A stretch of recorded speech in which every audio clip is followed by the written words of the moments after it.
Κυρίες και κύριοι, καλησπέρα σας. Στη σημερινή μας εκπομπή, στην εκπομπή 90 λεπτά της τηλεόρασης Κίδων, έχουμε την χαρά να φιλοξενούμε τους 4 υποψήφιους αντιπεριφερειάρχες του νομού Χανίων. Είναι η πρώτη συνάντηση, η πρώτη κουβέντα μεταξύ τους εν ώψη των εκλογών, των αυτοδιοικητικών εκλογών της 18ης Μαΐου.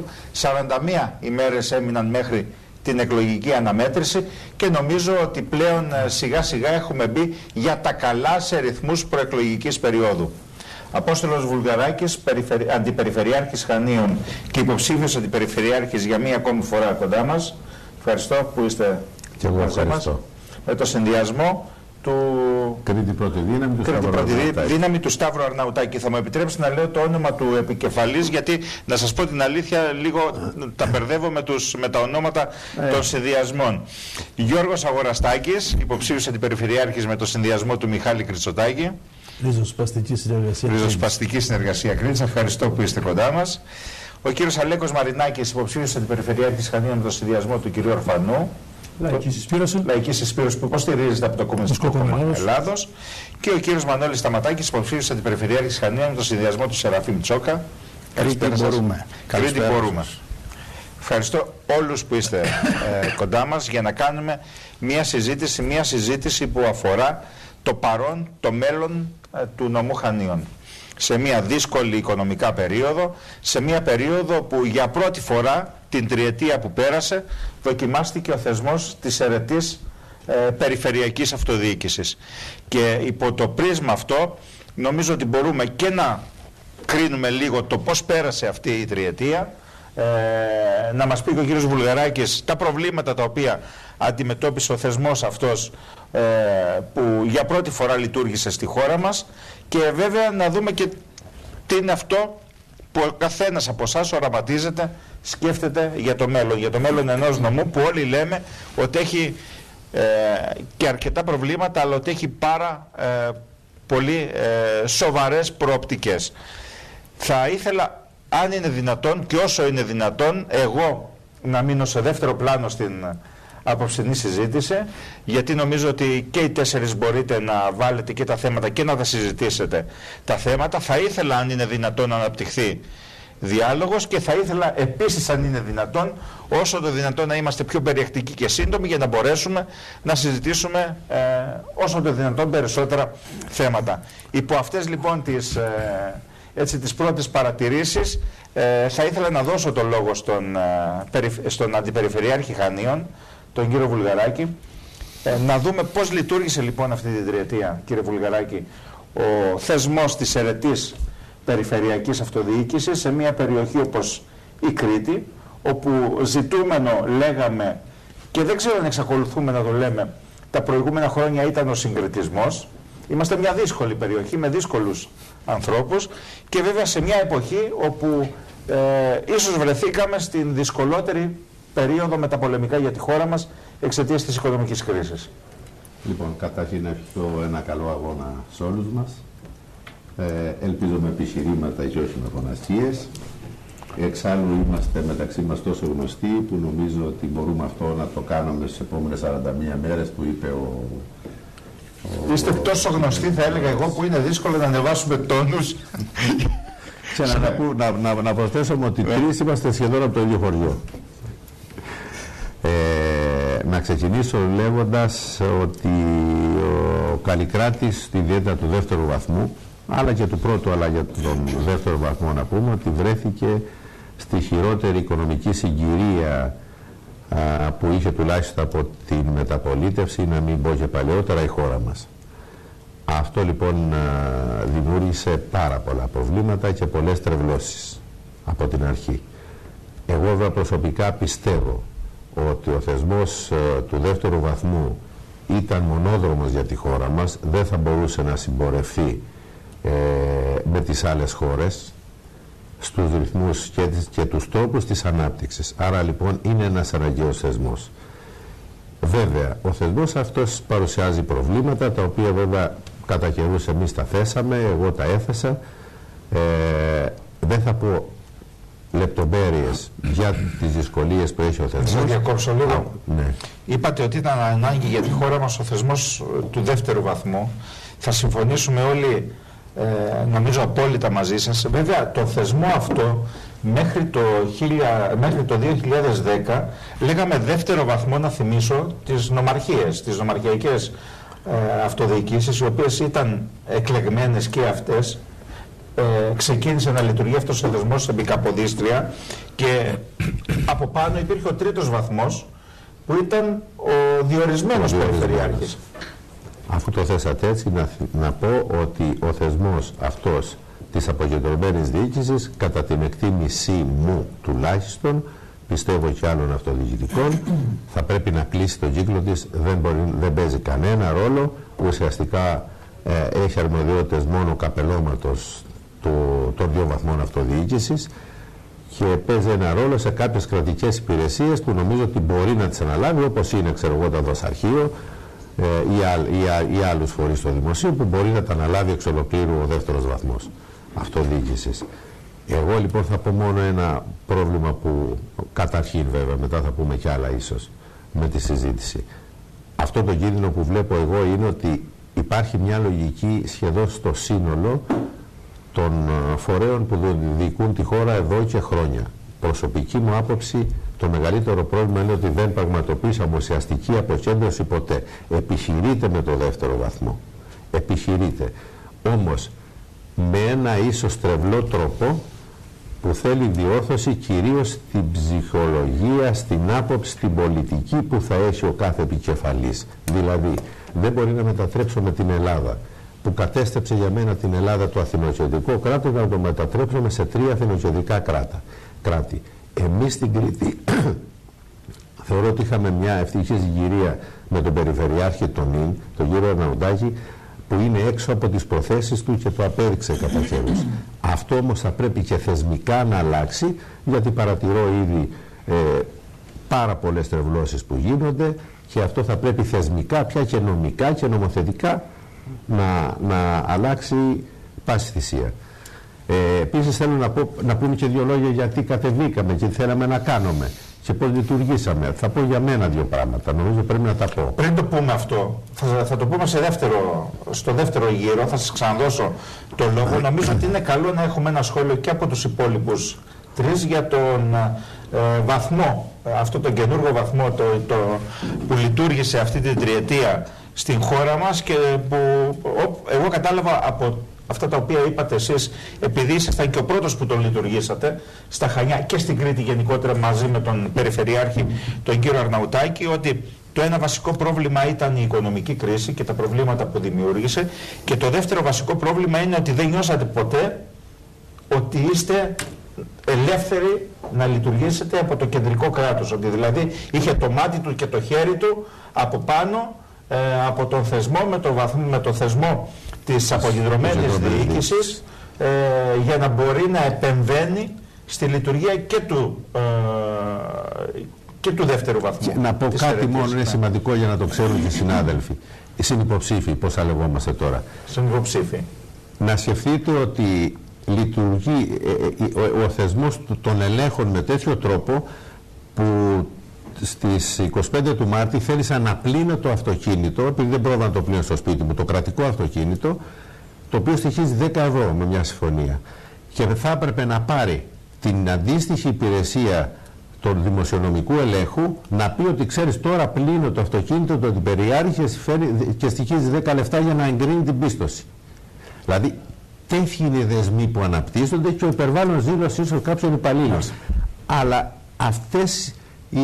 αυτός ο εγκλωβισμός που έχουμε σου δίνει τα χέρια να κάνεις 1002 άλλα πράγματα που δεν μπορείς να κάνεις με τα ίδια λεφτά. Θα το δούμε στην πορεία, γιατί νομίζω υπάρχει το λέω σαν παράδειγμα μόνο, πήρα το τελευταίο παράδειγμα. Σοβαρά, ναι, που είπα νομίζω το πιο μικρό. Ωραία. Κύριε Γοραστάκη. Λοιπόν, αυτή την περίοδο συνέτρεξαν πολλά πράγματα μαζί και υπάρχει μια ουσιώδης αλλαγή, μια ανατροπή, θα έλεγα, της προηγούμενης κατάστασης. Κατά την θέση τη δική μας, της κίνησης την οποία εκπροσωπώ και εδώ, ο Καλλικράτης ήρθε να εισαγάγει το μνημόνιο στο χώρο της τοπικής αυτοδιοίκησης. Αυτά τα 2 νομοθετήματα ταυτόχρονα πέρασαν από την Ελληνική Βουλή, ταυτόχρονα ψηφίστηκαν και το ένα ήρθε να συνδράμει το άλλο.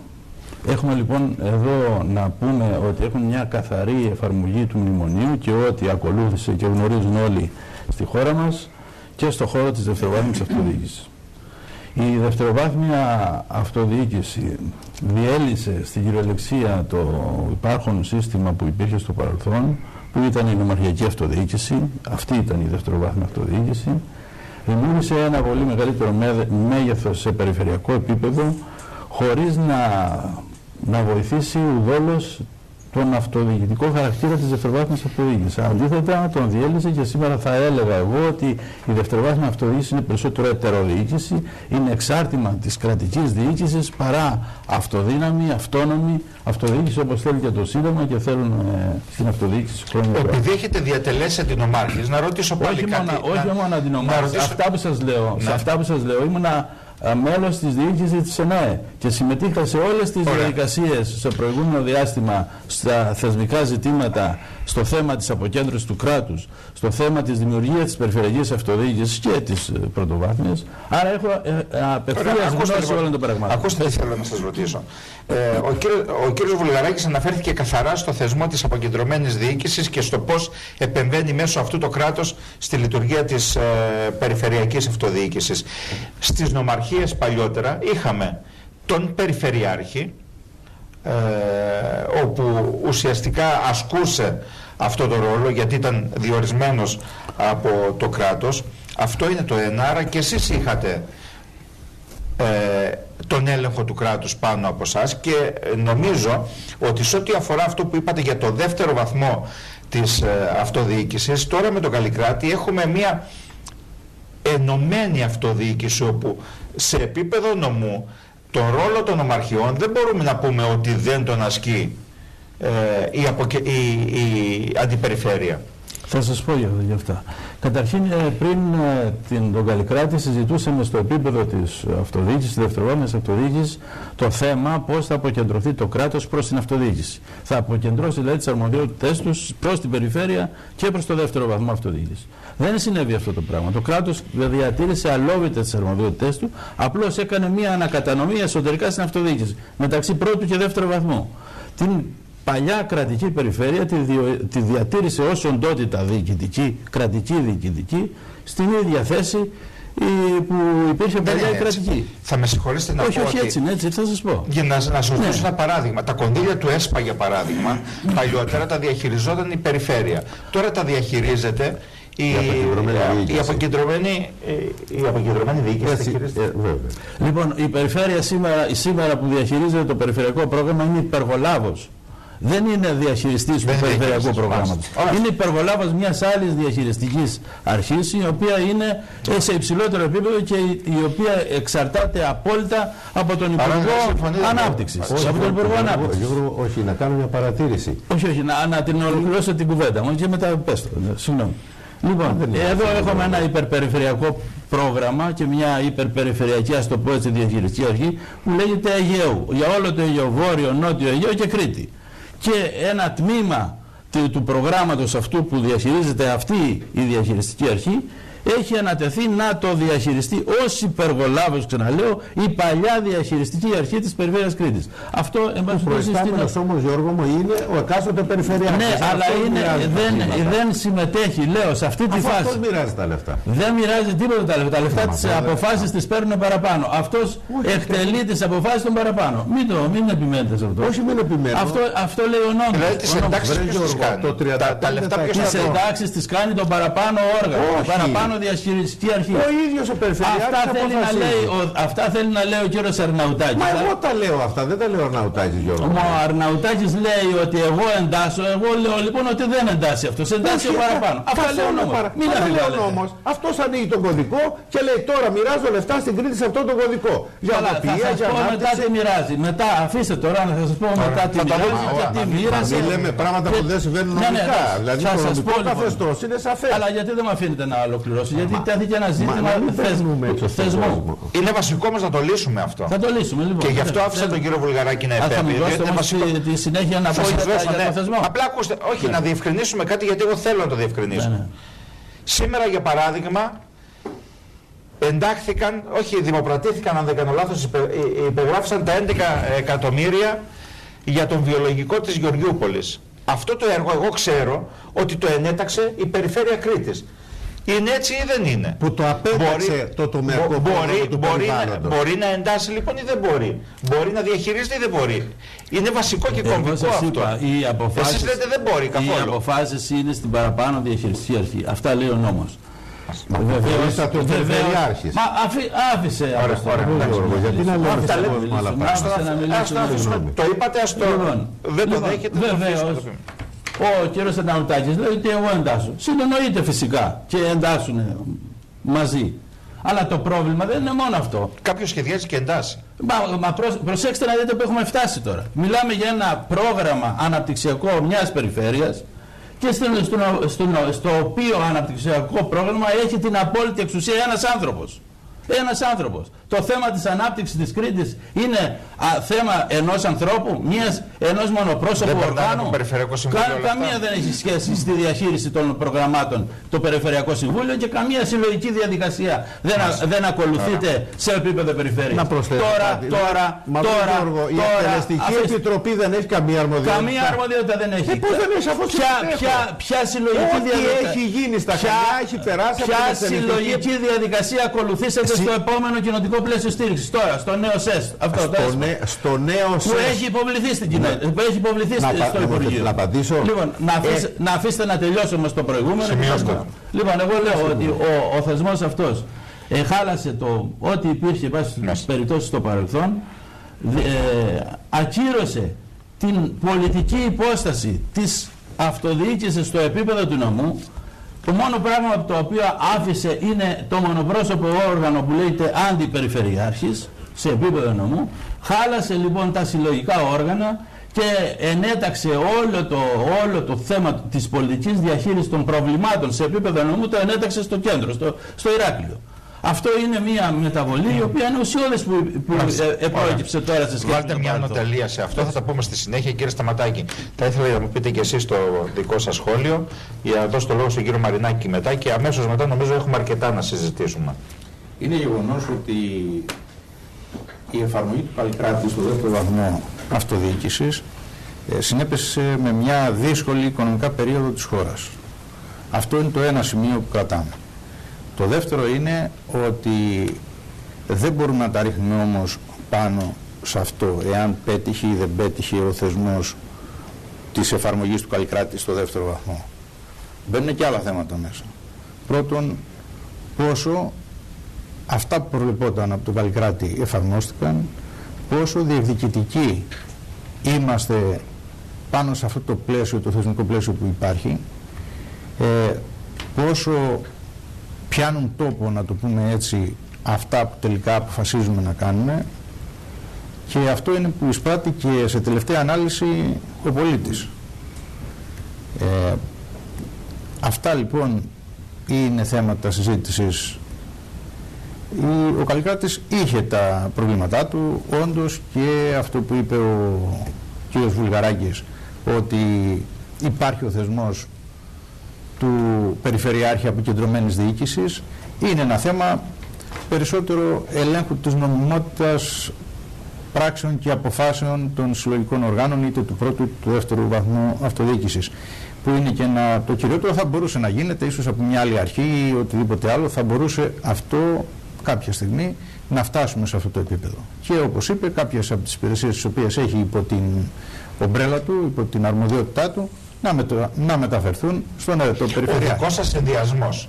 Και επειδή ανήκετε σε ένα συνδυασμό όπου και ο επικεφαλής του έχει διατελέσει διορισμένος περιφερειάρχης στην Κρήτη.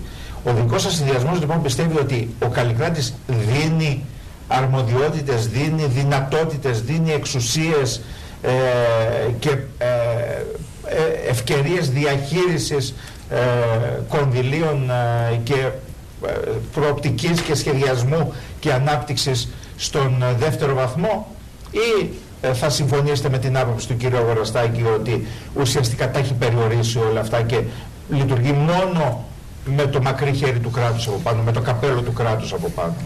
Δίνει τις δυνατότητες εφόσον σωστά προετοιμάζουμε αυτό που θέλουμε να ζητήσουμε. τέλειωσε η εποχή που ερχόταν χρήματα τα οποία διαχειριζόταν στους διάφορους βαθμούς αυτοδιοίκησης οι υπηρεσίες. Πρέπει να έχουμε προετοιμάσει τα πράγματα για να μπορούμε να είμαστε και διεκδικητικοί. Διαφορετικά δεν μπορούμε και δεν μας στέλνει ίσως σε πολλές περιπτώσεις οι άλλοι για τον κακό μας εαυτό.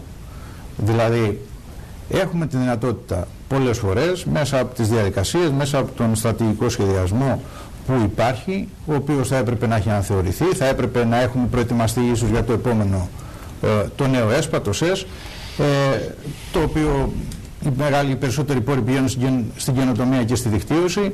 Εμείς ακόμα συζητάμε και δεν έχουμε ολοκληρώσει τις υποχρεώσεις που είχαμε να ολοκληρώσουμε μελέτες για να καλύψουμε το κομμάτι των υποδομών. Δηλαδή φαίνεται ότι εάν εμείς είμαστε εντάξει, θα περιορίζαμε το πρόβλημα που ο κύριος Αγοραστάκης είπε προηγουμένως. Κύριε Μαρινάκη, το δικό σας σχόλιο. Κύριε Κωστονάκη, εμείς και είχαμε καταψηφίσει το σχέδιο Καλλικράτη και είχαμε προειδοποιήσει και τον ελληνικό λαό και νομίζω ότι σε μεγάλο βαθμό έχει βγάλει τα συμπεράσματά του για τον αντιλαϊκό χαρακτήρα του αυτό το νομοσχέδιο.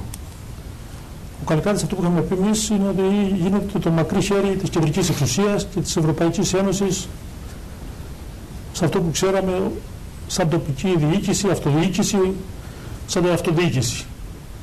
Και νομίζω αυτό μπορούμε να το συμπεράνουμε και στον πρώτο και στον δεύτερο βαθμό. Αλλά νομίζω ότι είναι σωστή η θέση μας. Από ποια πλευρά. Πλέον και ο πρώτος και ο δεύτερος βαθμός διοίκησης δομής είναι το μακρύ χέρι της κεντρικής εξουσίας. Κατευθύνσεις της Ευρωπαϊκής Ένωσης και από εκεί που απορρέουν. Και το σχέδιο Καλλικράτη είναι μια υποχρέωση της χώρας πάει προς τα κάτω και δεν μπορούμε να λέμε ότι είμαστε υπέρ της Ευρωπαϊκής Ένωσης και όταν μερικά να κατηγορούμε ότι είναι ο Καλλικράτης ή άλλες πλευρές οδηγίες της Ευρωπαϊκής Ένωσης είναι διαφορετική κατεύθυνση, θα είμαστε σε όλα, όπως το λέμε, σε όλες τις πλευρές της Ευρωπαϊκής Ένωσης, δεν θα είμαστε ενάντια. Ουσιαστικά προώθησε και προωθεί μέτρα φορολογίας που ήθελε να βγάλει από πάνω του το κεντρικό κράτος. Μια σειρά τομείς, όπως το λέμε, φορολογίας μεταφέρονται πλέον γιατί ουσιαστικά και το ξέρει ο κ. Βελάκης, η υποχρηματοδότηση που έχει και η περιφέρεια. Τον έκτο νομίζω του λογισμού της έχει από χρόνο σε χρόνο μειώθηκε τα τελευταία χρόνια. Στα έργα, για τα έργα είναι 100% εκοπήκανε τα κονδύλια για έργα φέτο. 100%. Στις δημόσιες επενδύσεις δηλαδή. Στις δημόσιες επενδύσεις. Έτσι, άρα 100% μειώθηκε η χρηματοδότηση. Τα χρήματα που παίρνουμε είναι για τη λειτουργία των υπηρεσιών. Αυτό να γίνει ξεκάθαρο, έτσι, για να μην αρχίσουμε ένα διάλογο πάλι με 60% και 70%. Το κομμάτι αυτό είναι 100%. Η μείωση άλλη αφορά τις υπηρεσίες που λειτουργούμε και που και εκεί είναι μειωμένα και πρέπει να κόψουμε περορίες, πρέπει να κλείσουμε το φως, πρέπει να κλείσουμε το air condition, αυτά να τα πούμε. Νομίζω ότι ειλικρίνεια κ. Βουλγαράκης, όντως 100% μείωση. Γι' αυτό και οι προπολογισμοί που πήγαιναν στην περιφέρεια, εγώ στο Περιφερειακό Συμβούλιο, ήταν απόλυτα αληθής. Και κατηγορούμουν στα Χανιά ότι έχω μικρό προϋπολογισμό. Εγώ έλεγα την απόλυτη αλήθεια και θα εξακολουθώ να τη λέω. Δεν έχω κανένα λόγο να πω κανένα ψέμα. Έτσι είναι 100% και νομίζω ότι πρέπει να το τονίσουμε αυτό. Δηλαδή ουσιαστικά δεν υπάρχουν δημόσιες επενδύσεις για έργα υποδομής και μείωση ουσιαστικά για τις λειτουργικές ανάγκες που αυτό σημαίνει να καλύπτουν οι συγκεκριμένες ανάγκες ή θα πρέπει να απολύσεις κόσμο ή να ιδιωτικοποιήσεις ή να βάλεις νέα φορολογία. Η φορολογία όπου μπορείς, αλλά συνήθως με νέα φορολογία. Τώρα, ακόμα και για τα προγράμματα ΕΣΠΑ που έγινε προηγούμενο διάλογος. Και εδώ αναγκάζεται, δεν είναι το ζήτημα. Το ζήτημα είναι αν θα πειράσει μια πίτα που είναι μειωμένη από χρόνο σε χρόνο και το καινούργιο ΕΣΠΑ, το ΣΕΣ, πώς το θα είναι μειωμένο στο προηγούμενο, και το ΕΣΠΑ είναι μειωμένο από το προηγούμενο, που είναι χρήματα του ελληνικού, του φορολογούμενου ελληνικού λαού, από λαό που έρχονται, μειώνονται, ενώ αυξάνεται η φορολογία, μειώνονται τα χρήματα που έρχονται και μέσω των ευρωπαϊκών προγραμμάτων. Εδώ ουσιαστικά αναγκάζεται και η περιφέρεια τις κατευθύνσεις της Ευρωπαϊκής Ένωσης και της δικής κυβέρνησης. Πώς τα έργα είναι συγκεκριμένα, θα πάνε σε αυτές τις κατευθύνσεις. Δεν μπορεί να πάνε που υπάρχουν όπου εκτιμάει έστω σήμερα ο Περιφερειάρχης, τα Περιφερειακά Συμβούλια, ότι εδώ είναι προτεραιότητα για συγκεκριμένες κατευθύνσεις. Και αυτό είναι κάτι βασικό που θα πρέπει στη συνέχεια να το βάλουμε στο τραπέζι. Ότι δηλαδή πολλοί κόσμοι λέει, μα γιατί κάνετε αυτό και δεν δίνετε τα χρήματα να πάνε εκεί. Τα χρήματα δίνονται για συγκεκριμένες κατευθύνσεις. Ένα παράδειγμα να πω. Στο κρίσιμο τομέα της παιδείας. Είναι γνωστό, ένα σχολείο νομίζω έγινε στο νομό Χανίων την προηγούμενη περίοδο. Ολοκληρωθήκανε 14 από την προηγούμενη νομαρχιακή αυτοδιοίκηση, γίνανε ένα καινούριο 5,5 εκατομμύρια, γίνανε 3 παιδικοί σταθμοί ολοκένουργοι. Εγώ νομίζω και η περιφέρεια, δεν διαφορετικά στον κ. Βουλγαράκη, είχε ως προσανατολισμό της και η προηγούμενη νομαρχιακή αυτοδιοίκηση να κάνει κάποια σχολεία. Προτεραιότητες που έχουμε λιώμενα, γίνεται φοβερή κατάσταση στον χώρο της παιδείας. Ό,τι πρόταση υπήρχε, την υλοποίησε. Δεν μπορούσε. Είχε βάλει προηγούμενη νομαρχιακή αυτοδιοίκηση 5 σχολεία, νομίζω, στα ΣΔΙΤ, που στοιχίζουν τα ΣΔΙΤ, σύμπραξη δημόσιο ιδιωτικού τομέα, τετραπλάσιο από τις στοιχείες στο κράτος. Αυτά τα απέρριψαν, τα βγάλε έξω. Απερριφθήκαν, δεν γίνανε σχολεία, δεν υπάρχουν σχολεία, υπήρχαν δυνατότητες για 3-4 σχολεία. Και μάλιστα πήγαν να μας βάλουν να τσακωθούμε το ρέθιμο, να πάρει ένα σχολείο το ρέθιμο, 2 σχολεία εμείς. Υπήρχε φτώχεια προς τα που πάνε δηλαδή το ΕΣΠΑ αυτά τα προγράμματα. Αντίστοιχα και στον χώρο της υγείας και σε άλλους τομείς. Άρα επιβεβαιώνεται νομίζω η θέση μας ότι είναι το μακρύ χέρι προς η κατευθύνση της Ευρωπαϊκής Ένωσης σε συνειώτες. Ακόμα και οι μικροεργολάβοι νομίζω πεταχτήκαν έξω. Αυτό που λέγαμε θα κεντροποιηθεί, η πίτρα μοιράζεται σε λίγους, θα πηγαίνει. Φαίνεται καθαρά, 5 μεγάλες εταιρείες, οι μεγάλες εταιρείες παίρνουν πλέον όλα τα έργα. Απλώς ή δεν γίνονται καν μικρά ανάγκες. Στην κατάσταση από τους αγροτικούς δρόμους μέχρι άλλα ζητήματα υποδομών στον νομό Χανίων. Λοιπόν, διαφημίσεις. Αμέσως μετά θα επιστρέψουμε για να συνεχίσουμε τη συζήτησή μας, γιατί νομίζω έχει πολύ ενδιαφέρον πλέον να δώσει κάποιες απαντήσεις ο κ. Βουλγαράκης σε σχέση κυρίως με αυτά τα οποία είπε ο κ. Αγοραστάκης, διότι εδώ υπάρχει ένα κομβικό θέμα. Νομίζω ποιος μπορεί να διαχειριστεί πραγματικά και ποιος διαχειρίζεται πραγματικά τα κονδύλια. Νομίζω είναι ένα σοβαρό θέμα να το. Και πώς τα διαχειρίζεται, σωστά. Πάμε σε διαφημίσεις. Σε λίγο θα είμαστε και πάλι μαζί.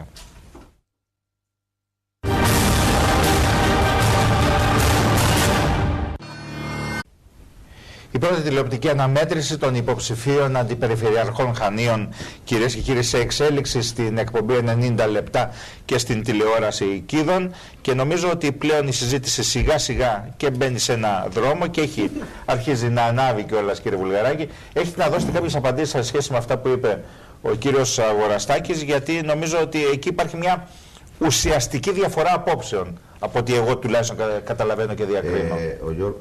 Ο συνάδελφος έχει λειτουργήσει στην αυτοδιοίκηση πολλά χρόνια και έχει κάνει και θετικές παρεμβάσεις, από όσο γνωρίζω, στην ΕΝΑΕ παλιότερα. Είναι το πρώτο που θέλω να πω. Όμως δεν έχει παρακολουθήσει επακριβώς ίσως τις διαδικασίες του νέου θεσμού. Εγώ μόνος μου μπορώ να πω άλλα, όχι την πρώτη παρατηρήση που έκανα, άλλες 15 διορθωτικές κινήσεις που πρέπει να γίνουν, με δεύτερη που είπα την κατάργηση της αποκεντρωμένης διοίκησης. Όμως, το πρώτο ερώτημα είναι ότι ο Καλλικράτης υπηρετεί το μνημόνιο. Εγώ ξεχνώ τη λέξη μνημόνιο. Λέω λοιπόν το εξής: εξυπηρετεί το συγκριτισμό ή τον εξυπηρέτησε η συγκεκριμένη περιφερειακή αρχή στα 3 χρόνια που περάσανε ή δεν την εξυπηρέτησε? Οι κατανομές των πιστώσεων που έγιναν με τις ανάγκες κυρίως κάθε περιφερειακής ενότητας ή έγιναν με κριτήρια είναι φίλος μου Αποστόλης και του δίνω περισσότερα και είναι εχθρός μου το Λασίθι και του δίνω λιγότερα? Εκεί λοιπόν υπάρχει συγκεκριμένη απάντηση και συγκεκριμένες κατανομές. Οι αριθμοί είναι αναμφίβολοι. Το ποσό ήταν συγκεκριμένο, άρα λοιπόν η κατανομή θα έπρεπε να γίνει με αυτό. Και τι διεκδίκηση έγινε από τη μεριά των Χανιών και πώς ήρθαν τα λεφτά. Οι αριθμοί, αυτό το αποδεικνύουν. Το δεύτερο, που είναι πολύ βασικό όμως και πρέπει να πούμε, ότι δεν υπάρχει μονοπρόσωπος θεσμός. Παίζουν τεράστιο ρόλο και τα πρόσωπα που συμμετέχουν σε αυτό το θεσμό. Στην εκτελεστική επιτροπή που υπάρχει και που συναποφασίζει για τα πάντα όσα γίνονται σε επίπεδο Κρήτης, παρότι προείσταται ο Περιφερειάρχης και του ΠΟΥΔΟΕ με ένα συμβούλιο που έχει, που συμμετέχουν και περιφερειακοί σύμβουλοι και της κατανομών του ΕΣΠΑ που γίνονται, κανένα έργο στην Κρήτη δεν γίνεται εάν δεν υπερψηφιστεί και δεν συζητηθεί στην εκτελεστική γραμματεία. Αυτό είναι μια κατάκτηση που κάναμε εμείς και έτσι ενταχθήκαν όλα τα έργα. Τώρα, όταν συναποφασίζαμε και λέγαμε θα γίνει ο τάδε δρόμος, το τάδε έργο στο Λασίθι, θα έπρεπε να συμφωνήσω και εγώ για να γίνει, άσχετα αν ο Περιφερειάρχης το εισηγούντανε και άργε τον κωδικό. Είναι σημαντικό λοιπόν να πούμε ότι ο συγκριτισμός αυτά τα 3,5 χρόνια υπηρετήθηκε απόλυτα με στρεβλώσεις που υπήρχαν στο παρελθόν και δεν θέλω να μπω. Γιατί εγώ δεν δήλωσα ποτέ ότι έπεσα από τον ουρανό και ήρθα στα Χανιά θεόπεμπτος να διοικήσω τον νομό, λες και δεν υπήρχε διορισμένη νομαρχία, λες και δεν υπήρχε αιρετή νομαρχία. Εγώ δήλωσα από την πρώτη στιγμή με συνέχεια. Ό,τι καλό βρήκα στο νομό από τις προηγούμενες διοικήσεις θα το συνεχίσω. Ό,τι έργο έχει προγραμματιστεί θα το αποπερατώσω και θα κοιτάξω να κάνω το καλύτερο για τον νομό μου. Αυτό δήλωσα και αυτό δηλώνω και σήμερα. Έτσι λειτουργήσα εγώ όλα τα χρόνια. Χωρίς εχθρούς, χωρίς καταγγελίες στο στυλ που γινόταν όλα τα χρόνια στην Ελλάδα. Έβγαινε ένα κόμμα και έλεγε, γιατί για αυτά πρέπει να τα πούμε, κύριοι συνάδελφοι, ότι πήρα καμένη γη, έβγαινε άλλος καμένη γη. Και δεν έλεγε συνεχίζω τι καλό έκανε ο προηγούμενος. Έτσι πήγαμε την Ελλάδα στα μνημόνια, έτσι τη φέραμε εκεί που τη φέραμε. Άρα λοιπόν τώρα εμείς που συμμετέχουμε στο θεσμό αυτό και μπορεί ένας από εμάς να είναι εκλεγμένος αύριο στην περιφέρεια, πρέπει αυτή τη λογική, κατά τη γνώμη μου, δεν κάνω συστάσεις για το όνομα του Θεού, εγώ είμαι πολύ μικρός εξάλλου για να κάνω συστάσεις, αλλά νομίζω ότι θα πρέπει να φύγει από το μυαλό μας. Θα πρέπει να μπούμε σε ένα άλλο δρόμο, σε μια άλλη λογική, να κοιτάξουμε τον τόπο μας. Ο τόπο μας είναι η περιοχή μας, τη μικρή που διοικούμε εμείς σαν αντιπεριφερειάρχες, η μεγάλη η Κρήτη. Να υπηρετήσουμε τη συνολική ανάπτυξη. Είμαστε 600.000 κάτοικοι. Σιγά το νούμερο. Μια μικρή πόλη της Γερμανίας και της Γαλλίας είμαστε. Δεν μπορούμε να συνεννοηθούμε. Να πω λοιπόν όμως και κάτι άλλο στον Γιώργο. Συγγνώμη τώρα, έχουμε μάθει να λέμε έτσι, κύριε συνυποψήφιε. Όταν λέμε δεν έγινε κουβέντα για το ΣΕΣ. Έχουν γίνει 3 συνέδρια στην Κρήτη και δεκάδες συναντήσεις σε κάθε περιφερειακή ενότητα με όλους τους φορείς. Ξέρετε τι λέει το πρόγραμμα. Να πω, ξέρω τι λέει το πρόγραμμα. Θέλετε να στο απαριθμίσω τώρα. Ναι, αν μου δώσει το λόγο θα στο πω. Αλλά μην λες όμως ότι δεν έγινε διάλογος κοινωνικός για το νέο ΣΕΣ. Έγινε κοινωνικός διάλογος. Συμμετείχαν οι δήμαρχοι, όλοι οι φορείς του τόπου, οι βουλευτές, όλοι συμμετέχουν. Εσείς ξέρετε δηλαδή, αν συνεχίσετε να είστε στην περιφερειακή αρχή της Κρήτης, ξέρετε από το ΣΕΣ τι θα προχωρήσετε, τι θα προωθήσετε, δεν αποκλείει τον στόχους να για πω λοιπόν για να καλυφθούν και οι πολίτες που μας ακούνε. Δεν αποκλείει το νέο ΣΕΣ σε έργα τα οποία περνούν από τη μια ομάδα στην άλλη να συνεχιστούν. Δεν μας απαγορεύει δηλαδή να ολοκληρώσουμε το βιολογικό καθαρισμό της Γεωργιούπολης. Ούτε να ολοκληρώσουμε το έργο πιθανόν, αν δεν ολοκληρωθεί, που έχουμε στα τοπόγια. Δεν μας απαγορεύει αυτό να γίνει. Δίνει προτεραιότητες, αλλά δίνει τη δυνατότητα στους περιφερειάρχες να κάνουν και εσωτερική κατανομή και να πούμε ότι το 35% που αποφάσισε η κυβέρνηση να δώσει στις περιφέρειες από το νέο ΣΕΣ, όπως στο παλιό στο τέλος όμως, τους τελευταίους 3 μήνες, το διαχειρίζονται οι τοπικοί φορείς, δεν παρεμβαίνει το Υπουργείο. Το Υπουργείο παρεμβαίνει στα τομεακά. Διεκδίκησή μας, και παρακαλώ να γίνει από όλους εμάς, οι όποιοι εκλεγούμε από εμάς, να διεκδικήσουμε το περιφερειακό πρόγραμμα από 35 να πάει 75, να κρατήσει το κράτος ένα κομμάτι για τα διανομαρχιακά έργα ή τα διαπεριφερειακά. Αλλά το άλλο ποσό θα πρέπει οι τοπικοί φορείς να τον πειραστούν και αυτοί να το κατανέμουν. Αυτό είναι λοιπόν μια διεκδίκηση. Να πω στο φίλο το Μαράχη μια λέξη και τελειώνω. Εγώ βρέθηκα σε μια πάρα πολύ κακή συγκυρία. Εγώ ήμουν ελεύθερος επαγγελματίας 35 χρόνια, 37. Βρέθηκα λοιπόν να θέλω να κάνω κάποια πράγματα που ονειρευόμουν για τον νομό μου, πίστευα, και βρέθηκα σε ένα κράτος το οποίο ήταν φαλαιρισμένο. Είδα λοιπόν την πρώτη στιγμή δεν έχει να μου δώσει το μία δραχμή. Πού θα έπρεπε να στραφώ και τι να πω στους Χανιώτες. Το κράτος δεν έχει. Το καταγγέλλω και σήμερα να σας πω εγώ δεν έκανα τίποτε, κατάγγελνα το κράτος. Τι είδα λοιπόν και τι έκανα. Και γι' αυτό μπορεί να είναι λάθος, αλλά στο κρίνουν οι Χανιώτες. Και το κρίνουν και εσείς που είστε εδώ. Είδα ότι υπάρχουν κάποια χρήματα από τα ευρωπαϊκά προγράμματα. Να μην τα εκμεταλλευόμουν. Αυτά είναι τα έργα που κάναμε στα Χανιά. Τα έργα από τις δυνάμεις της ελληνικής κυβέρνησης, από τους κεντρικούς αυτοτελείς πόρους, να το πω και αυτό, ήταν ό,τι εισπράξαμε από τις μεταβιβάσεις των αυτοκινήτων, από τη διεύθυνση συγκοινωνιών. Αυτά παίρναμε. 500, 600. Μα ξέρετε τι σημαίνει 500 για να φτιάξει ένα νομό. Αυτά ήταν τα χρήματα που είχαμε εμείς. Το άλλο ποσοστό που υποσχέθηκε το κράτος με τον Καλλικράτη, κύριε συνάδελφε Αγοραστάκη, που είπε το 4,2 και το 2,6, ουδέποτε μας το έστειλε. Έτσι λειτουργήσα λοιπόν εγώ. Ή θα έπρεπε να δέσω τα χέρια και να καταγγέλω, ή θα έπρεπε κάτι να κάνω για τον νομό. Αλλά φαντάζομαι ότι οι πολίτες στο Χανιό δεν τους ενδιέφερε και πολύ αυτό. Θα πετούσαν σήμερα να μου λέγανε τι έκαμες, κύριε Βουλγαράκη, εσύ που καθόσουν εκεί 3,5 χρόνια, πήρωνε στην καρέκλα ή έκανες και κάτι. Έτσι λειτουργήσα. Όταν κουβεντιάζουμε τα θεσμικά θέματα δεν κάνω προσωπική αναφορά στο κύριο Βουλγαράκη. Όταν αναφέρομαι σε αυτόν, αναφέρομαι στον πολιτικό φορέα τον οποίο εκπροσωπεί. Και ιδιαίτερα στον κύριο Νεουτάκη. Κοιτάξτε να δείτε, δεν μπορούν σήμερα οι άνθρωποι οι οποίοι συνεργήσανε με την ψήφο τους, συνεργήσανε σε αυτή την κατάνοια της αυτοδιοίκησης, να διαμαρτύρονται για την κατάνοια της αυτοδιοίκησης. Ο κύριος Αρναουτάκης ήταν υπουργός της κυβέρνησης Παπανδρέου που ψήφισε το πρώτο μνημόνιο. Το πρώτο μνημόνιο βάζει ένα χαράτσι 1,4 δισεκατομμύρια από την αυτοδιοίκηση. Γιατί λοιπόν να διαμαρτύρονται σήμερα για την κατάδεια της αυτοδιοίκησης? Δεν έχουν μια πολιτική ευθύνη? Δηλαδή αόριστα μας προκύψαν όλα αυτά. Στην κατάδεια που βρεθήκαμε σήμερα και η αυτοδιοίκηση και ο κόσμος με τον κατήφορο που έχουμε πάρει. Υπάρχουν πολιτικές ευθύνες για αυτά τα πράγματα. Και δεν πρέπει να τα αποσυνδέουμε. Το δεύτερο ζήτημα στο θέμα του θεσμικό. Εγώ μίλησα για την ομαρχιακή αυτοδιοίκηση. Από την ομαρχιακή αυτοδιοίκηση σε σχέση με τη μετάβαση στην περιφερειακή αυτοδιοίκηση χάθηκε η πολιτική οντότητα που λέγεται νομός. Το όργανο, η συλλογικότητα που υπήρχε στο επίπεδο νομού, το οποίο διεκδικούσε, προγραμμάτιζε, εν πάση περιπτώσει υλοποιούσε κάποιες γενικότερες παρεμβάσεις στον χώρο της δευτεροβάθμιας αυτοδιοίκησης. Αυτό χάθηκε. Και υπάρχει στη θέση του ένα πρόσωπο, ο αντιπεριφερειάρχης. Δεν αναφέρομαι στον αντιπεριφερειάρχη, αναφέρομαι στον κάθε αντιπεριφερειάρχη που εκπροσωπεί ένα άτομο, εκπροσωπεί ένα νομό. Λοιπόν, αυτό είναι το θέμα το θεσμικό, είναι το θέμα της δημοκρατίας, είναι το θέμα της υπόστασης της δευτεροβάθμιας αυτοδιοίκησης. Δεν εκλεγείτε στην ίδια θέση όμως θα βρεθείτε κι εσείς. Εμείς είμαστε αντίθετοι με τον Καλλικράτη. Μέσα στο πρόγραμμα μας λέμε. Δεν μπορείτε να τον αλλάξετε όμως, θα πρέπει να το λειτουργήσετε αν εκλεγείτε. Δεν μπορούμε να τον αλλάξουμε, αλλά ζητάμε ταυτόχρονα και μια πολιτική μεταβολή στο επίπεδο της διακυβέρνησης της χώρας, η οποία να ανατρέψει αυτό το σύστημα.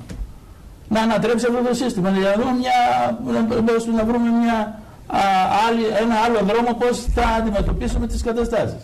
Τώρα, στο δεύτερο επίπεδο του κοινοτικού πλαισίου στήριξης και όπως λέγεται σε κάθε περίοδο, ΕΣΠΑ τώρα, ΣΕΣ αργότερα κτλ. Στην επόμενη προγραμματική περίοδο. Θέλω να διευκρινίσουμε κάτι πριν. Μου λέτε δηλαδή, κύριε Αγοραστάκη, ότι μεθαύριο 18 Μαΐου οι πολίτες που θα πάνε να ψηφίσουν στις περιφερειακές εκλογές θα πρέπει να έχουν σαν στοιχείο στο μυαλό τους ότι δεν ψηφίζουν μόνο ένα θεσμό, ένα σύστημα, ένα σύνολο ανθρώπων που θα κληθούν να λειτουργήσουν ένα θεσμό, αλλά θα πρέπει να έχουν και μια πολιτική ψήφο. Δηλαδή να πάνε θα ψηφίσουν, ας πούμε, και αντικειμενικά αυτό και κόμματα που βρίσκονται πίσω από αυτούς τους θεσμούς. Αυτό που λέτε. Αντικειμενικά θα συμβεί και αυτό. Δηλαδή θα έχει διπλή ενέργεια η ψήφος τους. Εμείς λέμε ότι ψηφίζοντας την ριζοσπαστική συνεργασία, ότι ανοίγεται και ένα δρόμο για μια συνολικότερη πολιτική μεταβολή στον τόπο μας. Δεν το κρύβουμε αυτό το πράγμα. Επίσης, το βασικό βέβαια είναι ότι ψηφίζοντας την ριζοσπαστική συνεργασία, ψηφίζεται ένα σύνολο πολιτικών και μέτρων, εν πάση περιπτώσει, για την περιφερειακή αυτοδιοίκηση Κρήτης. Για ό,τι έχει συμβεί, διαμαρτύρεστε αν θέλετε και για ό,τι έχει συμβεί, αλλά και για ό,τι έχει σχεδιαστεί να συμβεί και το οποίο εμείς θα το αλλάξουμε. Δεν θέλω χρόνο για να το πω αυτό το πράγμα, αλλά για να γυρίσω στο επόμενο κοινοτικό πλαίσιο στήριξης και στο περιφερειακό πρόγραμμα, πρέπει να πω ότι ακολουθείται μια εντελώς κλειστή διαδικασία. Αποφασίζονται ορισμένα πράγματα. Έχουν υποβληθεί ήδη. Ορίστε, αυτή είναι η εγκύκλειος, η τρίτη εγκύκλειος του Υπουργείου Ανάπτυξης. Ορίστε το χρονοδιάγραμμα, τέλος του Φλεβάρι έχει υποβληθεί το περιφερειακό πρόγραμμα. Εγώ ρωτώ, ξέρει κανένας στην Κρήτη τι λέει το περιφερειακό πρόγραμμα? Ξέρει κανένας? Κανένας δεν ξέρει. Είναι ένα κλειστό σύστημα εξουσίας με την εκτελεστική. Δεν αμφιβάλλω αν είναι η εκτελεστική επιτροπή, αλλά η εκτελεστική επιτροπή αθροίζει τα μονοπρόσωπα όργανα που λέγονται περιφερειάρχες και αντιπεριφερειάρχες. Αυτοί λοιπόν θα καθορίσουν με τις δικές τους αποφάσεις θα καθορίσουν ένα συνολικό αναπτυξιακό πρόγραμμα για την Κρήτη για τα επόμενα το 2020. Λοιπόν, εγώ σας λέω τώρα ότι αυτό το πρόγραμμα... Μαύρο Γιώργο, δεν συμμετείχες, αλλά στα Χανιά συμμετείχαν όλοι οι δήμαρχοι, τα δημοτικά συμβούλια. Αυτό που κάνατε μία ημερίδα και είπατε ποιες είναι οι πολιτικές της Ευρωπαϊκής Κοινότητας. Όχι, οι προτάσεις σας. Καταγραφήκανε προτάσεις από όλους τους νομούς, με τους δημάρχους. Ωραία, ποια είναι η διαδικασία συλλογική? Αυτό δεν γινόταν. Η συλλογική διαδικασία είναι αυτή. Όχι, δεν υπάρχει άλλη. Τι να βγούμε σε κάθε γειτονιά να λέμε για το ΣΕΣ? Όχι, βεβαίως. Όχι σε κάθε γειτονιά. Εγώ λέω ότι αυτά που θα εντάξετε μέσα στο ΣΕΣ θα πρέπει να είναι συλλογική απόφαση. Απόφαση συλλογικών οργάνων. Και όχι δικιά σας. Δεν έχετε κανένα δικαίωμα για αυτό το πράγμα. Είναι προτάσεις στο φορέα. Το δεύτερον, καταργούμε το εργατικό κέντρο, καταργούμε το τεχνικό μελητήριο, καταργούμε όλα τα Δεν καταργείται κανένας. Δεν με αφήνεις να μιλήσω. Δεν με αφήνεις να μιλήσω. Κύριε Βουλγαράκη, κρατήστε το, θα το απαντήσετε μετά. Εγώ λοιπόν λέω ότι στην επόμενη προγραμματική περίοδος όλα είναι υποθηκευμένα. Καταρχήν το επόμενο ΣΕΣ θα περιλαμβάνει όλα τα έργα τα συνεχιζόμενα της τρέχουσας περίοδου. Και στην τρέχουσα περίοδο, το ΕΣΠΑ δηλαδή τώρα που είμαστε το τελευταίο χρόνο και αρχίζει το καινούριο αυτό, έχουν συσσωρευτεί όλα τα έργα. Δηλαδή δεν έχει τελειώσει τίποτα εδώ και θα τα πληρώσει το επόμενο. Με αποτέλεσμα να μην μπορεί να υπάρξει καμία καινούρια ένταξη, επί της ουσίας κανένα καινούριο έργο. Έχει χαθεί με αυτό που σας λέω, έχει χαθεί στον προγραμματικό χρόνο, έχει χαθεί μια περίοδος ολόκληρη. Μπορώ να σας το αποδείξω με στοιχεία, με νούμερα, ότι με αυτόν τον τρόπο έχουν χαθεί. Λοιπόν, δεν μας φτάνουν αυτά τα προβλήματα που έχει συσσωρευτούν στη χώρα μας από αυτή τη διακυβέρνηση, τη μνημονιακή διακυβέρνηση, με αυτά που τραβάει ο κόσμος. Έχουμε διαλύσει και το θεσμό της αυτοδιοίκησης. Δεν υπάρχει. Να ρωτήσω εγώ κάτι πάνω σε αυτό που είπατε. Δεν μπορέσαμε να αξιοποιήσουμε και να χρησιμοποιήσουμε τα χρηματοδοτικά μέσα όσο ήταν δυνατόν. Αυτό δεν έχει μια διπλή ανάγνωση που είπατε? Για πέστε μου. Μια ανάγνωση είναι αυτή η οποία λέτε ότι δεν έχει τελειώσει κανένα ή δεν έχουν τελειώσει πολλά, άρα θα συνεχιστούν και θα χρηματιστούν από το ΣΕΣ. Το άλλο είναι όμως μια ανάγνωση που λέει ότι επειδή είμαστε σε μια φάση όπου τώρα τα τελευταία 2 χρόνια, τον τελευταίο χρόνο, ακόμη και σήμερα όπως σας είπα, εντάσσονται κάποια έργα μέσω του ΕΣΠΑ, έργα τα οποία ζητούσε, έργα πνοής που ζητούσε ο νόμος. Δηλαδή το έργο της Γεωργιούπολης για παράδειγμα δεν ενδιαφέρει τον κόσμο, τον ξενοδόχο στη Γεωργιούπολη ή τον κάτοικο της Γεωργιούπολης ότι θα χρηματοδοτηθεί από το ΕΣΠΑ ή από το ΣΕΣ. Τον ενδιαφέρει να τελειώσει ο βιολογικός και να γίνει ο βιολογικός, γιατί τον αφορά για την ανάπτυξη του τόπου του. Άρα αυτό δεν είναι μια άλλη ανάγνωση λοιπόν? Όχι, είναι σωστό και θετικό. Εγώ αυτό που λέω είναι ότι ο βιολογικός όμως της παλιόχωρας είναι πολύ πιθανό να μην μπορεί να ενταχθεί με αυτόν τον τρόπο. Το καταλάβατε? Δηλαδή θα εξαντλήσουμε τα κονδύλια της επόμενης προγραμματικής περίοδος. Σαν παράταξη έχετε κάνει μια καταγραφή εδώ στο νομό Χανίων ποια περίπου δεν έχουν τελειώσει και πόσα δεν έχουν τελειώσει και κινδυνεύουν να πάρουν κονδύλια από το ΣΕΣ? Λοιπόν, κοιτάξτε, αυτή εδώ είναι η κατάσταση των έργων που έχει απογραφεί από το Διαχειριστικό Σχέδιο Ιδιωτικών Πόρων με τις προτάσεις που έχουν υποβληθεί. Σας πληροφορώ ότι περιλαμβάνουν μέσα και οι αποχετεύσεις και τα ιδρεύσεις και οι αδρεύσεις. Όλα αυτά τα έργα θέλουν 3 κοινοτικά πλαίσια στήριξης για να ικανοποιηθούν. Κύριε Σταματάκη. Πρέπει να συμφωνήσω σε κάποια πράγματα που είπε ο κ. Αγοραστάκης. Ότι δυστυχώς έρχεται το νέο ΕΣΠΑ με δυσίωνες προβλέψεις από πλευράς δυνατότητας χρηματοδότησης των δράσεων εκείνων εκεί που αναφέρεται μέσα στο σχεδιασμό για το συγκεκριμένο νέο ΕΣΠΑ. Και η αιτία είναι όντως αυτή που είπε. Είναι η ολιγορία που υπήρξε το προηγούμενο διάστημα, η καθυστέρηση ένταξης των έργων αυτών. Είμαστε έκτη από πλευράς απορροφητικότητας στις περιφέρειες, σειρά των περιφερειών. Αποτέλεσμα είναι χρήματα να μεταφέρονται αλλού, να μην έγινε η χρηματοδότηση των έργων αυτών στον χρόνο που έπρεπε να γίνει, να δημιουργηθεί όντως αυτό το κενό μεταξύ του ΕΣΠΑ και του νέου ΕΣΠΑ και να υποχρεώνονται πάρα πολλοί πόροι από το νέο ΕΣΠΑ να χρησιμοποιηθούν για την ολοκλήρωση των σήμερα εντασσομένων έργων. Είναι σίγουρο ότι τα χρήματα έχουν λιγοστέψει. Είναι σίγουρο ότι πέρασε η εποχή που δάνανε τα σκυλιά με τα λουκάνικα και ερχόταν χρήματα τα οποία όλοι έχουμε κριτικάρει τον τρόπο που μοιραζόταν και την αποτελεσματικότητα που έφερναν στις τοπικές κοινωνίες τα πακέτα που πέρασαν, τα χρηματοδοτικά προγράμματα που πέρασαν. Είμαστε υποχρεωμένοι πλέον κάθε δαπάνη που σκεπτόμαστε να κάνουμε να την αξιολογούμε και να είναι μετρήσιμο το αποτέλεσμα το οποίο θα φέρνει. Πάνω σε αυτή τη λογική λοιπόν έχουμε μείνει πίσω ό,τι έχει να κάνει με το ΕΣΠΑ και αυτό φαίνεται από την απορροφητικότητα που έχουμε και όντως δημιουργεί πρόβλημα για την επόμενη προγραμματική περίοδο σε αυτά που είπε ο κ. Αγοραστάκης. Είπε και κάτι άλλο ο κ. Αγοραστάκης και θέλω να μου πείτε αν συμφωνείτε ή διαφωνείτε. Είπε ότι ουσιαστικά την ανάπτυξη του τόπου τη διαχειρίζεται πλέον ένα κλειστό σύστημα εξουσίας. Δηλαδή ότι λείπει από τον σχεδιασμό της ανάπτυξης ο δημοκρατικός διάλογος και λείπει και η συμμετοχή των τοπικών φορέων. Αυτό καταλαβαίνω εγώ. Ότι δηλαδή ουσιαστικά ο κ. Βουλγαράκης, μια εκτελεστική αρχή, μια εκτελεστική επιτροπή και ο επικεφαλής της περιφερειακής αρχής είναι αυτοί που σχεδιάζουν, κατατοδοκούν, κατόπως θέλουν, κατόπως νομίζουν και χωρίς ενδεχομένως να υπάρχει έτσι. Εγώ δεν θα το πάρω με την κακοπροαίρετη έννοια, αλλά θα το πάρω με την έννοια ότι ένας δεν μπορεί να δει όσα θα μπορούσαν να δουν πάρα πολύ περισσότεροι. Υπό αυτή την έννοια υποθέτω το θέτει ο κύριος Αγοραστάκης. Κάπου στη μέση. Να απαντήσω όμως. Κάπου στη μέση είναι η αλήθεια. Κάπου στη μέση είναι η αλήθεια. Αλλά και για εσάς που βρίσκεται δηλαδή. Εντάξει, έγινε ένας διάλογος, τώρα άλλος τον κρίνει ότι έπρεπε να συμμετέχουν περισσότεροι, έπρεπε να έχουν άποψη περισσότεροι, έπρεπε να αξιολογηθούν τα προτινόμενα βάσει αυτό που είπα προηγουμένως, ότι έπρεπε να γνωρίζουμε το βαθμό απόδοσης γενικότερα στην κοινωνία μετά την εκτέλεση του οποιοδήποτε έργου και εκεί να υπάρξει μια σειρά προτεραιότητας πώς θα εκτελεστούν, ποια θα εκτελεστούν και τι θα γίνει.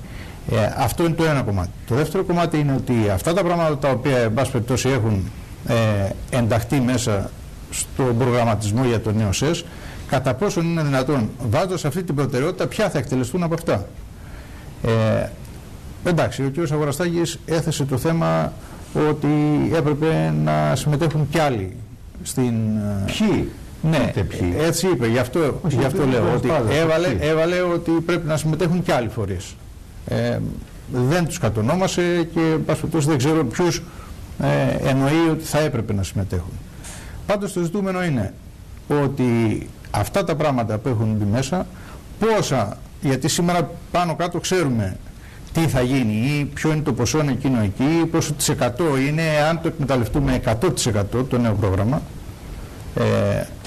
ποια είναι τα πράγματα που μπορεί να γίνουν από αυτά τα οποία αναφέρονται. Τίθεται επίσης και ένα τρίτο θέμα, το θέμα που λέει ότι σε αυτές τις εκλογές δεν θα ψηφίσουμε μόνο μια περιφερειακή αρχή, αλλά θα ψηφίσουμε και γενικότερα για την πολιτική κατάσταση της χώρας. Θα ψηφίσουμε δηλαδή πολιτική κατεύθυνση της χώρας. Εσείς συμφωνείτε ή διαφωνείτε με αυτό? Σίγουρα. Και σας ρωτάω γιατί ο κύριος Τσόκας είναι μέχρι τώρα ένας τέλεχος της κυβέρνησης, γιατί είναι γραμματέας του Υπουργείου Ανάπτυξης, άρα είναι γνωστό ότι έχει μια πολιτική ταυτότητα, δηλώνει ότι δεν κατεβαίνει στις εκλογές αυτές με την πολιτική του ταυτότητα, αλλά θα ήθελα να σας ρωτήσω τη δικιά σας άποψη. Αν δηλαδή ψηφίζουμε μόνο περιφερειάρχη, μόνο περιφερειακή αρχή, μόνο αντιπεριφερειάρχες και διαχειριστές των θεμάτων του τόπου μας, ή ψηφίζουμε και γενικότερα, μετατρέπουμε δηλαδή τις εκλογές αυτές ουσιαστικά σε ένα δημοψήφισμα για την πολιτική κατάσταση της χώρας. Είναι σίγουρο ότι κάθε εκλογική αναμέτρηση έχει και μέσα τον πολιτικό της χαρακτήρα.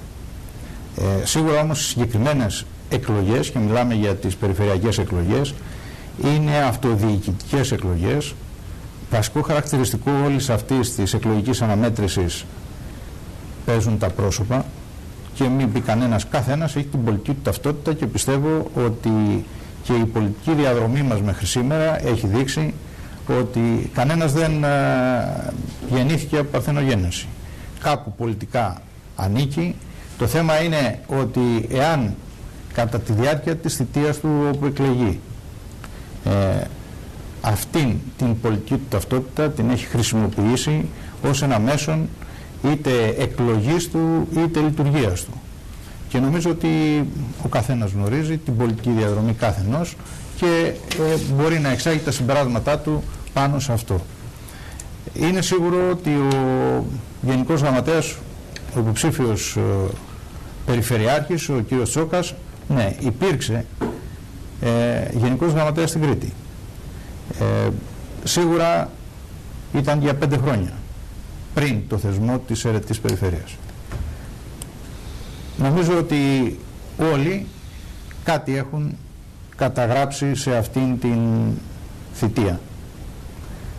Θα μας δοθεί, πιστεύω, παρακάτω η δυνατότητα να δούμε τι έγινε, να δούμε πώς έγινε, να δούμε ποια έργα ήρθαν στην Κρήτη σε εκείνη την περίοδο, στα Χανιά ιδιαίτερα εκείνη την περίοδο, γιατί μια και μιλάμε στα Χανιά, για τα Χανιά μιλάμε. Δεν πρέπει να διαφεύγει κανενός από τη μνήμη του τι συνέβη στον βιολογικό του Βόρειο Άξονα, ποια ήταν η συγκεκριμένη ανάληψη πολιτικής ευθύνης για να γίνει το έργο εκείνο. Ήταν, και ίσως είναι και ο λόγος εκείνος εκεί που σήμερα βρίσκομαι εγώ στη θέση του υποψηφίου αντιπεριφερειάρχη Χανίων, γιατί αναλογίζομαι και αναλογίστηκα όλο αυτό το οποίο συνέβη εκείνη την περίοδο με την ευθύνη του συγκεκριμένου σήμερα υποψηφίου περιφερειάρχη. Νομίζω λοιπόν ότι ναι, είναι οι εκλογές, έχουν πολιτικό χαρακτήρα, σίγουρα δεν έχουν κομματικό χαρακτήρα. Μάλιστα. Κύριε Μαργανάκη. Σαφώς και έχουν πολιτικό χαρακτήρα οι εκλογές. Κατά τη γνώμη μας και έννοια και στις ευρωεκλογές και στις περιφερειακές και στις τοπικές εκλογές δημοτικές πρέπει να εκφραστεί η αντίθεση του λαού στην πολιτική που ασκείται σήμερα από την Ευρωπαϊκή Ένωση και τα κόμματα που την κρατούν, και που νομίζω σε αυτή συμφωνούν οι υποψήφοι, συνυποψήφοι που βρισκόμαστε εδώ, οι άλλοι συνυποψήφοι. Δεν μπορεί να λέει και ως αγοραστές για μνημόνια, αλλά και την Τρόικα, αλλά πούμε ότι η Τρόικα εκφράζει κατά 2/3 την Ευρωπαϊκή Ένωση. Είναι γνωστό, Ευρωπαϊκή Κεντρική Τράπεζα, Κομισιόν και το άλλο του Δουνουτού. Άρα δεν μπορεί να λέμε από πού προέρχεται δηλαδή αυτή η πολιτική τα μνημόνια. Και δεν μπορεί να λέμε με όλα τα ρήματα την Ευρωπαϊκή Ένωση, να λέμε υπέρ της Ευρωπαϊκής Ένωσης, και να κατηγορούμε την πολιτική που ασκείται, που νομίζω έχει και Κατά την άποψή σας, σαν κόμμα και σαν παράταξη, τα σοβαρότερα προβλήματα προέρχονται κυρίως από το γεγονός ότι βρισκόμαστε στην Ευρωπαϊκή Ένωση και όχι τόσο από την διαχείριση που κάνουμε εμείς εδώ εσωτερικά? Σαφώς, εννοείται. Από την Ευρωπαϊκή Ένωση κατευθύνουμε συνυπεύθυνους βέβαια τις κυβερνήσεις που ζήσαμε όλα αυτά τα χρόνια, που ζούμε σήμερα, μαζί τα συναποφασίζουν. Αλλά οι κατευθύνσεις και έχουν ψηφιστεί χρόνια. Από την εποχή που μπήκαμε στην Ευρωπαϊκή Ένωση, που είμαστε η μοναδική πολιτική δύναμη που αντιθεωρηθήκαμε, όταν όλοι οι άλλοι μας λέγανε και μας κατηγορούσαν ότι θα τρώμε με χρυσακουτάλια, θα μπουν σε μια αγορά 300 εκατομμυρίων, θα εξισωστούν οι μισθοί, τα αγροτικά προϊόντα θα φεύγουν και θα πηγαίνουν στις αγορές της Ευρώπης, και σήμερα βλέπουμε ότι όχι μόνο τρώμε με χρυσακουτάλια, αλλά μας έχουν πάρει και τα πιάτα. Άρα ζούμε μια πραγματικότητα που απορρέει από εκεί. Ψηφίστηκαν συνθήκες όπως είναι η Μάστριχτ, είμαστε μοναδικοί που τα ψηφίσαμε, άνοιξε τον δρόμο που ζούμε σήμερα, το μνημόνιο των μνημονίων, την ελεύθερη διακίνηση εργαζομένων, υπηρεσιών, κεφαλαίων, που νομίζω ήταν υποϊστορία. Γι' αυτό πρέπει κανένας ο ελληνικός λαός να βγάλει συμπεράσματα. Τώρα, να απαντήσω και σε κάποια ζητήματα που μπήκαν. Σε αυτό που μπήκε να διεκδικούμε, να φωνάζουμε, εμείς λέμε και ζητάμε την ψήφο του χανιώτικου λαού και του κοντικού λαού και πανελλαδικά στην Ελλάδα, πραγματικά για να εκλεγούμε, είτε εκλεγούμε και πάρουμε περιφερειακές διοικήσεις, είτε εκλεγούμε από την πλευρά της αντιπολίτευσης, να κινητοποιούμε τον κόσμο να παλεύει στα μέτρα που ζει σήμερα, στην κακομοιριά που μας έχουν φέρει, να την παλέψει αυτή την κακομοιριά που έχουν οδηγήσει τον ελληνικό λαό και τον χανιώτικο λαό, και να βγουν μπροστά. Δηλαδή, έχουμε σήμερα την αντικοποίηση του αεροδρομίου. Νομίζω ότι θέμα για τον χανιώτικο λαό. Οι περιφερειακές και δημοτικές αρχές πρέπει να μπουν μπροστά, εξωσκούν στον κόσμο. Δεν φτάνουν υπογραφές να αντικοποιήσει το αεροδρόμιο του Ηρακλείου για να σώσουμε την κατάσταση. Τα ζητήματα με την προστασία των ανέργων ή τη διάλυση της αγροτικής παραγωγής και την κακομοιρία που έχουν φέρει την αγροτική και τους εργάτες και τους μικροεπαγγελματίες σήμερα στον τόπο μας και πανελλαδικά. Να πρωτοστατούν σε αυτούς τους αγώνες. Τέτοιες δημοτικές και περιφερειακές αρχές θέλουμε, και υποσχόμαστε να μπούμε μπροστά και μπαίνουμε με τις δυνάμεις μας. Νομίζω είναι γνωστό. Το Κομμουνιστικό Κόμμα της τελευταίας εκλογής είναι μεγάλη μείωση. Εδώ βέβαια υπάρχει με το Κομμουνιστικό Κόμμα και την παράταξή σας υπάρχει μια, θα μπορούσα να το πω έτσι, κάτι το οποίο δεν κάθεται καλά. Μια διαφοροποίηση, δηλαδή ναι, έχετε σαν πολιτικό στόχο και σαν πολιτική κατεύθυνση το έξω από την Ευρωπαϊκή Ένωση, όσο είμαστε όμως μέσα βλέπω ότι διεκδικείτε χρήματα από την Ευρωπαϊκή Ένωση. Δεν είπαμε αυτό που είπε ο κ. Κορβολάκης, ότι δεν θα γυριστούμε τα χρήματα του ΕΣΠΑ, είναι χρήματα του ελληνικού λαού, το είπε και προηγουμένως. Δεν είναι τίποτα. Και μάλιστα είναι πολύ λιγότερα από αυτά που θα δώσουμε εμείς χρήματα που μας παίρνουν τώρα με τη φορολογία. Για να το χαρακτηρίσω αυτό, να φανταστείτε 16 δισεκατομμύρια ευρώ το νέο ΕΣΠΑ, το ΣΑΖ, όταν θα μας πάρουν αυτά τα 7 χρόνια, για 7 χρόνια, θα μας πάρουν 8 φορές περισσότερα, είτε με τους στόκους, είτε με τις... Άρα δεν το θεωρείτε παράδοξο, δηλαδή, σαφώς, εννοείται, για δικουμερθήματα. να έχετε ως πολιτικό στόχο την έξοδο, αλλά όσο είμαστε μέσα να διεκδικούμε. Εννοείται, κύριε Κοσουλάκη, είναι χρήματα δικά μας και διεκδικούμε όχι μόνο να τα πάρουμε, αλλά και να πάμε εκεί που θέλουμε εμείς. Ο ελληνικός λαός, έστω με τη δική σου, μπορούμε να συμφωνούμε απόλυτα εμείς. Την ελληνική κυβέρνηση, περιφερειακές διοικήσεις, τοπικές δήμοι, αυτοί να αποφασίζουν. Όχι να σου δίνει κατευθύνση η Ευρωπαϊκή Ένωση, θα πάνε εκεί που η συντηρητική πλειοψηφία αυτών των χρημάτων και πανελλαδικά, το 75% του ΕΣΠΑ που διαχειρίζεται δηλαδή το κεντρικό κράτος και το 35% που διαχειρίζεται η περιφέρεια, πάνε σε συγκεκριμένους τομείς που ενισχύουν τους μεγάλους επιχειρηματικούς ομίλους. Έτσι είναι, δεν είναι. Και μάλιστα και τα χρήματα που δίνονται, που εμείς λέμε ότι πρέπει να είναι να ενισχυθούν σήμερα οι λαϊκές οικογένειες, η φτώχεια, πάνε 400 ευρώ προγράμματα πεντάμινα. Εκεί πηγαίνουν δηλαδή ουσιαστικά κάποια για τους κάτω από το 25 χρονών και 490 εργαζόμενους με πάνω από 25 χρονών για 5 μήνες. Που ουσιαστικά δεν προστατεύουν, δηλαδή όχι τους άνεργους όπως το λένε, αλλά ουσιαστικά οδηγούν στην παρατεταμένη ενεργεία. Που να αναδοθούν οι περιφερειακές διοικήσεις και οι Λοιπόν, εδώ είμαστε και πάλι, κυρίες και κύριοι, σε εξέλιξη η συζήτηση με τους υποψήφιους αντιπεριφερειάρχες του νομού Χανίων 41 ημέρες πριν την εκλογική αναμέτρηση της 18ης Μαΐου. Εδώ είπε πολλά ο κύριος Αγοραστάκης και είπε και αρκετά, είπαν πολλά και οι υπόλοιποι, κύριε Βουλγαράκη, σε σχέση με την Περιφερειακή Αρχή. Πώς διαχειρίζεται καταρχήν τον σχεδιασμό των έργων, εάν υπάρχει αυτή την ώρα, αν ξέρει δηλαδή η κοινή γνώμη, αν ξέρει ο Χανιώτης, μια και μιλάμε για τα Χανιά, το τι έχετε σχεδιάσει εσείς για την επόμενη πενταετία και για το επόμενο χρηματοδοτικό πλαίσιο στήριξη σε σχέση με τον νομό. Μπαίνει ακόμη ένα θέμα, εάν τελικά αυτή η αναμέτρηση είναι μια αναμέτρηση η οποία δεν έχει μόνο αυτοδιοικητικά αλλά έχει και πολιτικά χαρακτηριστικά, διότι ο κύριος Αγοραστάκης είπε σαφώς ότι δεν μπορεί ο κύριος, ας πούμε, Αρναουτάκης που ψήφισε το ΕΣΠΑ και που ψήφισε το μνημόνιο ως υπουργός της κυβέρνησης Παπανδρέου και μας έβαλε σε αυτή την περιπέτεια, να έρχεται τώρα και να λέει ότι εγώ είμαι μόνο αυτοδιοικητικός. Λοιπόν, να ξεκινήσω λοιπόν με το, για να μην φανεί ότι υπεκφεύγω. Διαμαρτύρεται για τις αποφάσεις τις οποίες πήρε. Υπεκφεύγω. Να πω λοιπόν στους Χανιώτες και στις Χανιώτισσες ότι εγώ δεν κατεβαίνω ούτε βουλευτής ούτε ευρωβουλευτής. Τιμώ το θεσμό του Κοινοβουλίου, τον πιστεύω απόλυτα, πιστεύω στην κοινοβουλευτική δημοκρατία, αλλά αυτή τη στιγμή κατεβαίνω ένας μικρός αντιπεριφερειάρχης στο νομό Χανίων. Τον λένε ΠΕΧ τώρα, διαφωνώ και με αυτό, τι πάει να πει ΠΕΧ, Περιφερειακή Ενότητα Χανίων. Αλλά μπας ετώση, εκεί κατεβαίνω. Διεκδικώ για τον τόπο μου να κάνω ό,τι μπορώ μέσα στα πλαίσια των νόμων. Διεκδικώ και διεκδίκησα τα 3 χρόνια με φωνές έως, να μην πω, μερικές φορές και με άσχημο τρόπο, για να αποκεντρωθούν θεσμοί, για να αποκεντρωθούν χρήματα, υπηρεσίες στην περιφέρεια. Δεν εισακούστηκα. Λίγο το Υπουργείο Αγροτικής Ανάπτυξης, που κατά τη γνώμη μου παραμένει ακόμα ο πιο γραφειοκρατικός μηχανισμός της χώρας, κάτι έκανε με τα προγράμματα των νέων γεωργών και των μικρομεσαίων επιχειρήσεων του Υπουργείου Υποδομών. Και η απόδειξη ότι η αποκέντρωση λειτουργεί στην περιφέρεια είναι ότι επενδύσεις που εκκρεμούσαν 5 και 6 χρόνια ξεμπλέξαμε. Τώρα δεν σας αρέσει, κύριε Κοσολάκη, αλλά δεν μπορώ να μην τα πω αυτά. Σας βλέπω ότι κάπως δυσανασχετείτε.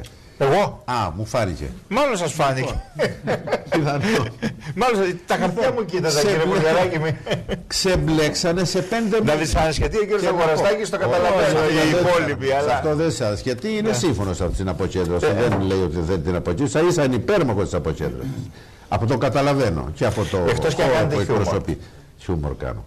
Λοιπόν, μέσα σε 5 μήνες ολοκληρωθήκανε όλες αυτές οι επενδύσεις που υπερβαίνουν τα 10 εκατομμύρια, αποδοθήκανε, και να πω κάτι, χωρίς μίζες και μέσων. Δεν πέρασε κανένας από τα γραφεία των περιφερειών να πει εγώ έκανα μια επένδυση τόσο χρημάτων και έδωσα και τόσα από δίπλα. Ωραία. Κάτι που ακουγόταν. Θα μπορούσε κάποιος να σας πει λοιπόν ότι λειτουργείτε πολύ ωραία ως πολιτικός. Να τελειώσω. Γιατί μιλάτε για τον εαυτό σας. Όχι για την περιφέρεια, όχι για τον εαυτό μου. Για τον πολιτικό σας προϊστάμενο που είναι ο Περιφερειάρχης, μίλησε ο κύριος Αγοραστάκης. Ναι, εγώ απαντώ λοιπόν ότι οι περιφερειακές αυτοδιοικήσεις, οι νομαρχίες, ή πώς τις λένε τέλος πάντων τώρα, αντιπεριφέρειες, λειτουργήσαν υπό την καθοδήγηση του Περιφερειάρχη. Δεν είμαστε αυτόνομο κομμάτι, ένα συλλογικό όργανο είμαστε και γι' αυτό επαίρομαι ότι είμαστε συλλογικό όργανο. Να πω όμως κάτι το οποίο με ξενίζει ελαφρώς. Θα λειτουργήσουμε μέσα, εγώ θα συμφωνήσω καταρχήν, θα το πω και αυτό, εγώ έτσι αλλιώς δεν κρύβω ούτε τις προθέσεις μου, ούτε τις ιδέες μου, ποτέ δεν τις έκτω, τώρα. Εγώ σε πάρα πολλά από αυτά που λέει ο κ. Μαρινάκης, ιδεολογικά ταυτίζομαι. Αυτό όμως δεν σημαίνει σε καμιά περίπτωση ότι αύριο θα λειτουργήσω στην αντιπεριφέρεια με την καθαρή ιδεολογία τη δική μου. Θα λειτουργήσω, όπως είπα προηγουμένως, μέσα στους θεσμούς και τους νόμους που μορίζει το κράτος. Αν δεν μου άρεσε, θα έβγαινα απ' έξω από το θεσμό και θα πήγαινα και εγώ να ψηφίσω ό,τι ψήφιζα στις εκλογές, ό,τι αποφάσιζα εκείνη τη στιγμή, και θα έλεγα είμαι ικανοποιημένος προσωπικά εγώ, ήταν το καθήκον μου. Πιστεύω όμως ότι έχω καθήκον να συνεχίσω αυτή την πορεία μέσα από τους θεσμούς.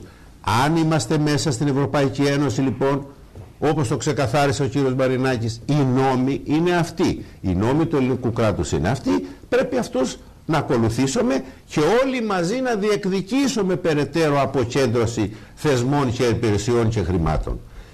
Έτσι εγώ δηλώνω πώς θα λειτουργήσω τα επόμενα χρόνια. Και αν θέλετε να σας πω και τι έκανα και τι έχω διεκδικήσει για τον νομό, αν έρθει η ώρα θα τα πω και αυτά. Τι έχω κάνει. Και δεν είχα τη συμπαράσταση. Να πω λοιπόν κάτι με τη διαβούλευση. Η διαβούλευση είναι ένα πράγμα το οποίο το ξεντώνεις και το κάνεις. Λάστιχο, χαρχάλα που λέγαμε παλιά, αλλά μαζεύεται κιόλας. Τι σημαίνει διαβούλευση για μένα? Και μπορεί να είναι λάθος.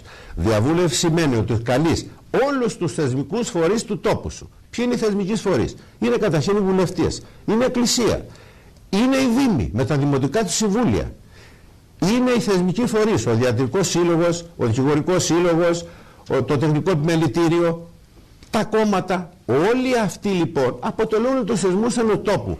Αυτή τη διαδικασία κατά κόρο στα Χανιά την έχω κάνει και για το νέο ΣΕΣ.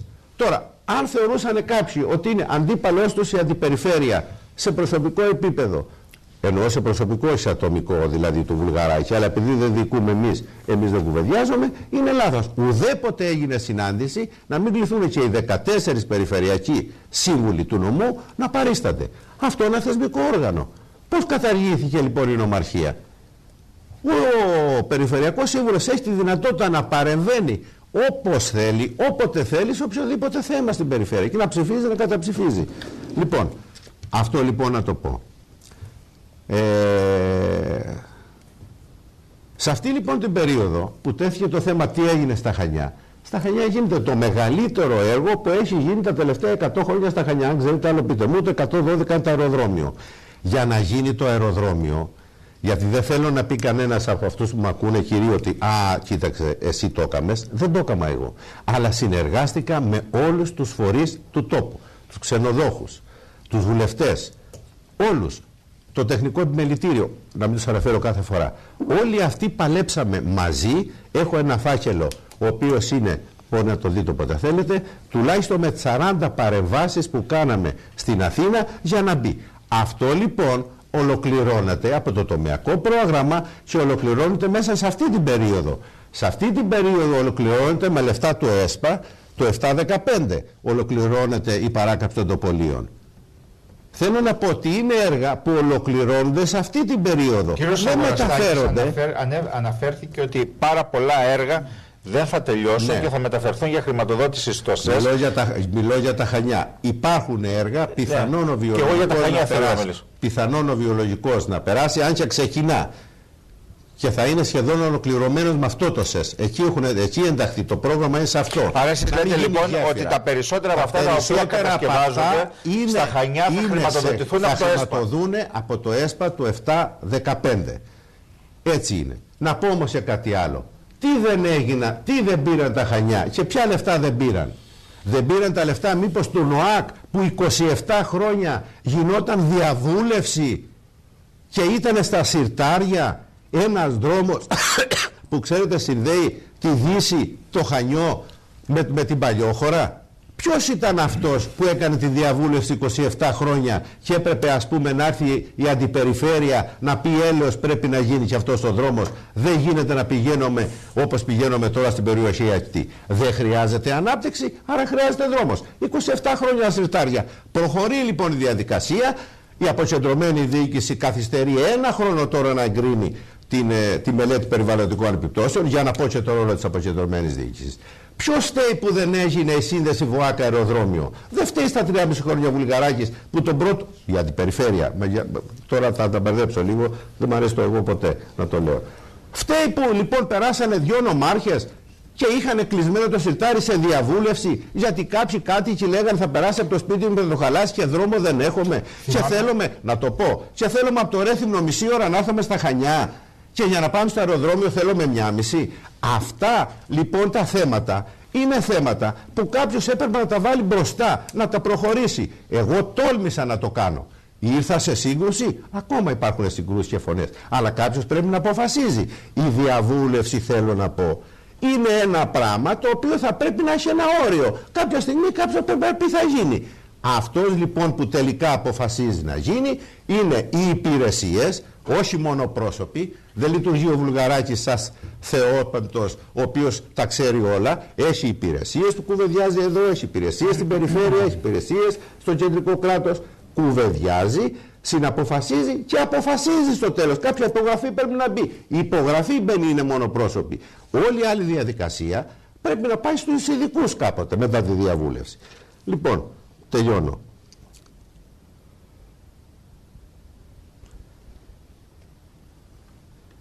Σωστά λέει ο Μαρινάκης ότι τα χωριά μας ρημάζουν και τα αφήσαμε πίσω. Γι' αυτό και βγάλαμε ένα πρωτοποριακό πρόγραμμα, το οποίο η πρώτη στην Ελλάδα που το κάναμε είναι η απάντηση σε αυτό το πολύ σημαντικό θέμα. Μείναμε πίσω κι εμείς, αλλά βγάλαμε ένα πρόγραμμα που για τα Χανιά θα είναι περίπου 30 εκατομμύρια οι αναπλάσεις, οι ιδρεύσεις στα χωριά μας. Όσοι δήμαρχοι έκαναν προτάσεις, είναι ενταγμένο ένα πρόγραμμα περίπου 35 εκατομμύρια και αυτό άρχισε να υλοποιείται από όσους δήμους προλάβανε να ολοκληρώσουν τις μελέτες, οι άλλοι τις ολοκληρώνουν, είναι ενταγμένα έργα, θα ολοκληρωθούν και αυτά με αυτό το ΕΣΠΑ. Αυτή είναι η προσπάθεια που κάναμε για την ανάπλαση των χωριών μας. Δηλαδή δεν μείναμε με σταυρωμένα τα χέρια, για να μην προσθέσω ότι 7,5 εκατομμύρια στην οδική ασφάλεια στο επαρχιακό δίκτυο υλοποιήθηκε και με ένα μικρό κομμάτι ακόμα. Κύριε Γορασάκη, τώρα εδώ υπάρχει μια διαφορά. Για την ανεργία δεν είπε τίποτα, αλλά θα επανέλθω. Και πολιτική διαφορά, μια διαφορά απόψεων θα έλεγα. Ο κύριος, καταρχήν σε σχέση με αυτό το οποίο είπατε για τις καθυστερήσεις των έργων και το ότι πολλά έργα θα μεταφερθούν στο ΣΕΣ, ο κύριος Βουλγαράκης λέει ότι για το νομό Χανίων δεν ισχύει αυτό. Αυτό είναι το ένα που κρατάω. Το δεύτερο, εδώ λέει κάτι και εδώ υπάρχει μια ιδεολογική διαφορά θα έλεγα ίσως. Ο κύριος Βουλγαράκης λέει λοιπόν ότι δεν μπορεί μια διαβούλευση να κρατάει για χρόνια και ότι θα πρέπει ουσιαστικά πέρα από τους θεσμικούς που θα έχουν ρόλο σε αυτή τη διαβούλευση, θα πρέπει κάποια στιγμή να μπουν και οι τεχνοκράτες μέσα και να πούν αυτό γίνεται, αυτό δεν γίνεται, αυτό πρέπει να γίνει έτσι ή αυτό πρέπει να γίνει αλλιώς ή αυτό πρέπει να γίνει εδώ ή αυτό πρέπει να γίνει εκεί. Εσείς έχετε μια άλλη άποψη από ό,τι καταλαβαίνω, δηλαδή λέτε ότι θα πρέπει να εφαρμόζονται διαδικασίες στις οποίες κατά βάση να συμμετέχουν οι πολίτες ή οι εκπρόσωποι των πολιτών. Ή οι φορείς. Σε σχέση, φορείς. Για τους φορείς το είπε ο κ. Βουλγαράκης ότι συμμετείχαν. Δηλαδή, όχι στη διαβούλευση, εννοώ στις αποφάσεις. Ωραία, στις αποφάσεις. Ναι, θέλω να πω ότι ουσιαστικά είναι εκεί η διαφορά. την οποία εγώ βλέπω. Λοιπόν, εγώ θα πω. Δηλαδή λέτε ότι θα πρέπει να αποφασίζουν οι πολίτες. Πώς ήταν θαμμένο το έργο του Ταυρονίτη εδώ και δεκαετίες και δεν κούνησε καθόλου και έπρεπε και αυτό να το ξεκινήσω με πιέσεις για να δούμε αν προχωρήσει. Τι κάνατε, τίποτα δεν κάνατε. Αν θα σας πω τι έκανα. Εγώ θα σας πω τι κάνατε. Τίποτα δεν κάνατε. Εντάξει, άμα δεν κάναμε, θα δούμε αν κάναμε δεν κάναμε. Εγώ θέλω να δω πιο γενικά ποια είναι τα διακυβεύματα αυτής της περίοδου. Δηλαδή οι εκλογές αυτές τι σηματοδοτούν για την Κρήτη, τι θέματα έχει η Κρήτη μπροστά της και σε ποιες προκλήσεις πρέπει να απαντηθούν από τις νέες από τη νέα Περιφερειακή Αρχή και τους άλλους φορείς της Κρήτης. Κατά τη γνώμη μου βρισκόμαστε σε ένα σημείο στρατηγικής σημασίας, όπου οι αποφάσεις οι οποίες έχουν σχεδιαστεί να πάρθουν, έχουν πάρθει και έχουν σχεδιαστεί στο άμεσο μέλλον να πάρθουν, θα σηματοδοτήσουν την πορεία της Κρήτης τα επόμενα 50 χρόνια. Είναι 4 τομείς στρατηγικοί της οικονομίας της Κρήτης, για τους οποίους έχει ανοιχτεί ένας συγκεκριμένος δρόμος και έχει ευθύνη η Περιφερειακή Αρχή και η απερχόμενη αλλά και η επόμενη πώς θα τα αντιμετωπίσει. Πρώτο θέμα. Η απόφαση η οποία έχει ληφθεί και έχει δρομολογηθεί είναι ότι θα ιδιωτικοποιηθούν οι μεταφορές της Κρήτης. Αεροδρόμια, ο ΒΟΑΚ και τα λιμάνια. Ο στρατηγικός τομέας της ανάπτυξης της Κρήτης οδεύει προς ιδιωτικοποίηση. Το γνωρίζουμε ήδη αυτό και μας συμβαίνει ήδη εδώ στο αεροδρόμιο Χανίων. Με το αεροδρόμιο Χανίων. Θα κληθούν οι Κρητικοί, οι Κρήτες, να πληρώσουν τον ιδιώτη ο οποίος θα τα αγοράσει αυτά τα πράγματα, να δώσουν δηλαδή το τίμημα της αγοράς, να πληρώσουν τις επενδύσεις που θα κάνει ο ιδιώτης και να πληρώνουν και τη χρήση που θα γίνεται στην πορεία. Δηλαδή το αεροδρόμιο των Χανίων το πληρώσαν οι πολίτες με τη φορολογία τους. Κάποιος ιδιώτης θα έρθει να το αγοράσει. Είναι φιλάνθρωπος αυτός. Τα λεφτά του αυτά δεν θα τα πάρει πίσω. Από ποιους θα τα πάρει? Από αυτούς που θα κάνουν χρήση του αεροδρομίου. Ακόμα και την καινούργια επέκταση η οποία γίνεται. Αυτή θα την πληρωθεί από τους πολίτες. Δηλαδή μετακυλίουμε με αυτόν τον τρόπο στους πολίτες μια επιπλέον φορολογία η οποία θα τους συνοδεύει για 50 χρόνια μετά. Το ίδιο με το βόρειο οδικό άξονα. Το σχέδιο το οποίο εκπονούν τώρα είναι η ιδιωτικοποίηση και τα διόδια τα οποία θα μπουν σε συνδυασμό με το αεροδρόμιο του Ηρακλείου και αυτά. Αυτό το κόστος θα περάσει στην τοπική οικονομία, στην περιφερειακή, στην οικονομία της Κρήτης και στους πολίτες. Δεύτερο ζήτημα. Ο σχεδιασμός ο οποίος έχει γίνει για τη διαχείριση των απορριμμάτων.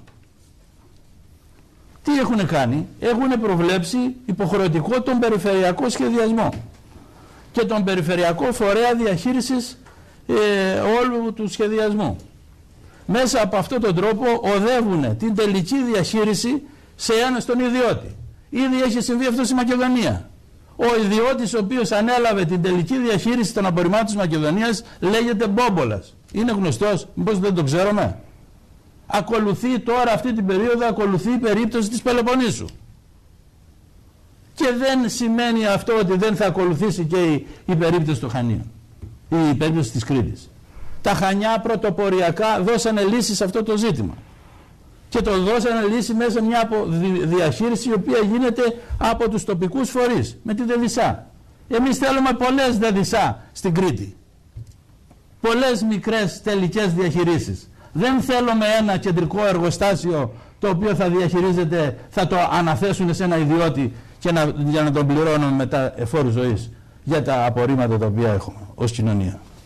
Τρίτο ζήτημα, η διαχείριση των νερών. Ήδη έχει ξεκινήσει στην υπόλοιπη Ελλάδα η διαδικασία ιδιωτικοποίησης των μεγάλων εταιριών νερού. Έτσι όπως το λέτε όμως, είναι σαν να λέτε στον κόσμο ή σαν να δίνετε στον κόσμο να καταλάβει ότι δεν πληρώνουμε τίποτα και ξαφνικά θα έρθει ο ιδιώτης και θα τα πληρώνουμε όλα. Βεβαίως θα τα πληρώσουμε. Δηλαδή, πάντα πληρώνουμε και τώρα πληρώνουμε. Φυσικά πληρώνουμε. Έτσι, να καταλάβει ο κόσμος λοιπόν ότι και τώρα πληρώνουμε. Αλλά κοιτάξτε να δείτε. Πληρώνουμε μέσω των δήμων με τα τέλη, λοιπόν, με τα δημοτικά τέλη και όλα αυτά. Δεν σημαίνει ότι στο αεροδρόμιο πληρώνουμε τέλη και τώρα που είναι δημόσιο. Λοιπόν. Δηλαδή μην καταλάβει ο κόσμος ότι τώρα δεν πληρώνουμε τίποτα και αύριο θα έρθουν ιδιώτες και θα τα πληρώνουμε όλα. Όχι, δεν λέω αυτό. Ωραία. Εγώ λέω ότι τώρα στο αεροδρόμιο ο κάθε επιβάτης πληρώνει 13 ευρώ για τα τέλη χρήσης του αεροδρομίου. 13 ευρώ. Στην Αθήνα που το έχει φτιάξει ο ιδιώτης πληρώνει 40 ευρώ. 48 ευρώ. Πόσο νομίζετε θα πάει το τέλη χρήσης στα Χανιά? Εγώ λέω αυτή η πρόσθετη φορολογία θα μας συνοδεύει 50 χρόνια όσο είναι η σύμβαση παραχώρησης η οποία θα γίνει. Και θα γίνει. Το ξέρετε ότι υπάρχουν πολλά προβλήματα για να γίνει. Αγωνίζονται όλοι οι τοπικοί φορείς. Λοιπόν, είναι το νερό και είναι και η ενέργεια. Λοιπόν, εμείς δηλώναμε ότι αυτή είναι η προτεραιότητα είναι να ανατραπεί αυτός ο σχεδιασμός. Με κάθε τρόπο. Εμείς δεν αρκούμαστε σε μια τυπική διαμαρτυρία την οποία διατυπώνεται σήμερα για την κατάσταση αυτή του αεροδρομίου. Εμείς θα προσπαθήσουμε με κάθε μέσο, ένομο φυσικά, να ανατρέψουμε αυτή την κατάσταση. Και πιστεύουμε ότι σε πολλές από αυτές τις περιπτώσεις πρώτα πρέπει να μπει ο εισαγγελέας μέσα. Λοιπόν, ως Περιφερειακή Αρχή δεσμευόμαστε ότι θα παλέψουμε να ανατρέψουμε αυτή την κατάσταση προς όφελος της οικονομίας της Κρήτης. Αυτή είναι η κατάσταση την οποία βρισκόμαστε σήμερα.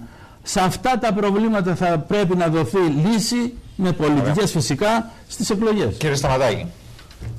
Το είπαμε και προηγουμένως ότι υπάρχει μια καθυστέρηση στον στρατηγικό σχεδιασμό. Έπρεπε να έχει ξεκινήσει η αναθεώρησή του και η επικαιροποίησή του κάποια χρόνια πριν και ακόμα σήμερα βρισκόμαστε σε φάση προσπάθειας αναθεώρησης και βελτίωσης του σχεδιασμού. Για τη διαχείριση των νερών αναφέρεστε. Αναφέρομαι γενικότερα. Το ΠΕΣΔΑΚ ακόμα για τη διαχείριση των απορριμμάτων που είπε ο κ. Αγοραστάκης προηγουμένως δεν έχει προχωρήσει τη χρηματοδότηση για τη δημιουργία ενός κυτάρου σε τοπικό επίπεδο και έτσι ενώ έχουμε σήμερα την καλύτερη διαχείριση και είμαστε μια πρωτοπόρος περιοχή στον τρόπο διαχείρισης των απορριμμάτων, κινδυνεύουμε αύριο να βρεθούμε στα πρόθυρα που ήμασταν και την εποχή του Κουρουπιτού με την συμπλήρωση, την ολοκλήρωση, το γέμισμα του κυτάρου που υπάρχει σήμερα. Σχετικά με το θέμα της διαχείρισης των νερών, ομολογουμένως και εκεί υπάρχει μια μεγάλη καθυστέρηση από πλευράς εκπώνησης μελετών. Βγήκαν από το σιτάρι, όπως είπε προηγουμένως ο κ. Αντιπεριφερειάρχης, αλλά δεν αρκεί να βγει από το σιτάρι κάτι. Το θέμα είναι να προχωρήσει κάτι. Σχετικά με το θέμα του ΒΟΑΚ, γίνεται πολλή συζήτηση για το συγκεκριμένο δρόμο. Όντως είναι αναπτυξιακό εργαλείο και θα πρέπει να το δούμε σοβαρότερα, γιατί με την χρηματοδότηση που υπάρχει σήμερα, με το συνολικό κόστος να είναι περίπου 2 δισεκατομμύρια για να ολοκληρωθεί η νέα χάραξή του. Κάποια κομμάτια θα έχουν νέα χάραξη και να ολοκληρωθεί η κατασκευή του. Εάν υπολογίσουμε ότι δίνονται 45 εκατομμύρια, νομίζω έχουν δοθεί αυτή την περίοδο, θέλουμε. Δεν φτάνει στην παρούσα... Δεν φτάνει στην παρούσα ζωή να... Εκεί γιατί κρυβόμαστε όλοι πίσω από το δάχτυλό μας? Δηλαδή, εδώ θα πούμε τώρα ότι θέλουμε δρόμο ή δεν θέλουμε. Εάν θέλουμε δρόμο και το κόστος είναι αυτό που είπατε, κύριε Σταματάκη, δεν μπορεί να μιλάμε μόνο ότι θα περιμένουμε είτε από το κράτος να το φτιάξει είτε από ευρωπαϊκά προγράμματα. Δηλαδή, εάν δεν μπουν οι ιδιώτες μέσα, εγώ ρωτάω. Είναι καθαρά. Αν δεν μπουν οι ιδιώτες μέσα, πόσο μπορούν να μπουν στο ΕΣΠΑ? Από το 2000 μέχρι τώρα. Αυτό που λέτε, πόσα λεφτά ήταν αυτό το δρόμο? Υπουργός Πεχοδέ, ο κύριος Σουβλιάς. Ναι. Θα δώσω. Απλά, κύριε Σταματάκη, δηλαδή, σε κάποια πράγματα τελικά, όσο σκληρή και να είναι η αλήθεια, εγώ δεν νομίζω ότι κάνει κακό στον κόσμο να την πούμε. Όχι, δεν κάνει σίγουρα κακό και νομίζω ότι και στην αναφορά του προγράμματος από τον Περιφερειάρχη έγινε αναφορά πάνω στο θέμα ότι υπάρχει και η απέτηση είτε μέσω ανταποδοτικών ποσών είτε μέσω της επιστροφής το 1/1000 αυτού από το ΑΕΠ που έχουμε να δοθεί, γιατί η Κρήτη προσφέρει γενικότερα στην ελληνική οικονομία, θα μπορέσει μέσα σε 5 ή 10 χρόνια να ολοκληρωθεί ο βόρειος οδικός άξονας. Αλλά αν δούμε από μελέτες επικινδυνότητας του βόρειου οδικού άξονα και των εσωτερικών δρόμων, γιατί συνήθως η αναφορά γίνεται στον ΒΟΑΚ, τα 2/3 των ατυχημάτων που συμβαίνουν στους περιφερειακούς δρόμους και δεν συμβαίνουν στον εθνικό δρόμο όπως τον αποκαλούμε. Άρα δεν πρέπει να μένουμε στο ΒΟΑΚ. Πρέπει να μείνουμε, πρέπει να δούμε και τους υπόλοιπους δρόμους της Κρήτης. Γιατί οι δρόμοι είναι ένα βασικό εργαλείο των υποδομών που πρέπει να διαθέτει μια περιοχή για να έχει μια αναπτυξιακή στόχευση αύριο. Και επειδή ο τουρισμός είναι το βασικό εργαλείο, όπως και ο πρωτογενής τομέας ακολουθεί από πίσω, εάν λείπουν στο κομμάτι των υποδομών οι δρόμοι, είναι σίγουρο ότι υπάρχει δυσκολία στο να υπάρξει ανάπτυξη. Μίλησε προηγουμένως και ο Αντιπεριφερειάρχης για το αεροδρόμιο. Για το δρόμο του αεροδρομίου που πολλά χρόνια μένει στα συρτάρια κτλ. Δεν μας είπε όμως το αποτέλεσμα, γιατί το να ανοίξω το συρτάρι, να βγάλω μια μελέτη απάνω, να δημιουργήσω λίγο συζήτηση στο θέμα και να μην κάνω τίποτα, είναι ένα και το αυτό. Να απαντήσω αμέσως. Ένα λεπτάκι, να τελειώσω. Το ζητούμενο σήμερα δεν είναι τι ξεκινάμε, τι ανακατεύουμε, τι υποκινούμε. Είναι η αποτελεσματικότητά μας. Και έχουμε δυστυχώς, εκεί είναι το λεπτό σημείο σήμερα που βρισκόμαστε σε αντιπαράθεση εντός εισαγωγικών, είναι κατά πόσον είμαστε αποτελεσματικοί. Γιατί πάρα πολλά πράγματα ίσως δεν είναι και της απολύτου ευθύνης της περιφέρειας ή αντίστοιχα της αντιπεριφέρειας σε τοπικό επίπεδο.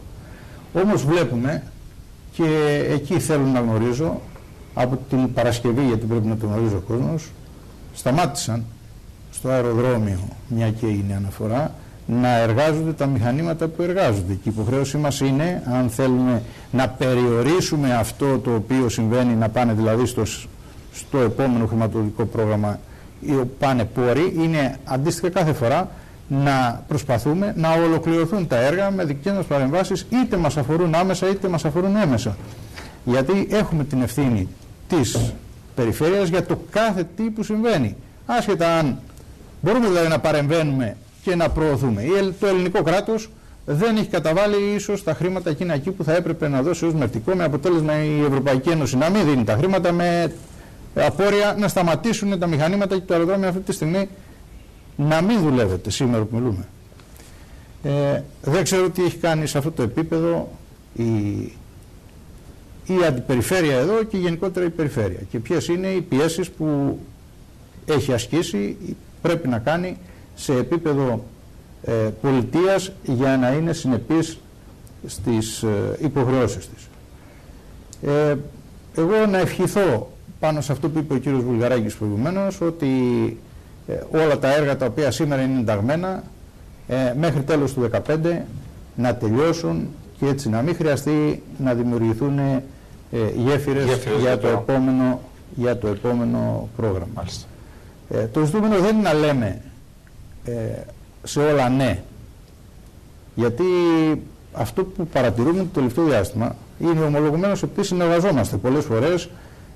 Εγώ από τη θέση του μέλους του Διοικητικού Συμβουλίου, του Αντιπροέδρου της Ένωσης Ξενοδόχων, είτε πάρα πολλές φορές συνεργαζόμαστε σε πολλούς τομείς, αλλά υπάρχουν πάρα πολλοί φορείς που θέλουν πράγματα, που πρέπει να κάνουν, υπάρχουν απαιτήσεις και η περιφέρεια σε όλα λέει ναι. Πρέπει το αποτέλεσμα να μετράει, όχι μόνο η σύμφωνη γνώμη σε ό,τι ζητηθεί. Ναι, αλλά σε ένα ναι που είπα και δεν έγινε θα πρέπει να το αναφέρεις, κύριε συνάδελφε. Σε ένα ναι που είπα και δεν έγινε, γιατί συνήθως λέω όχι.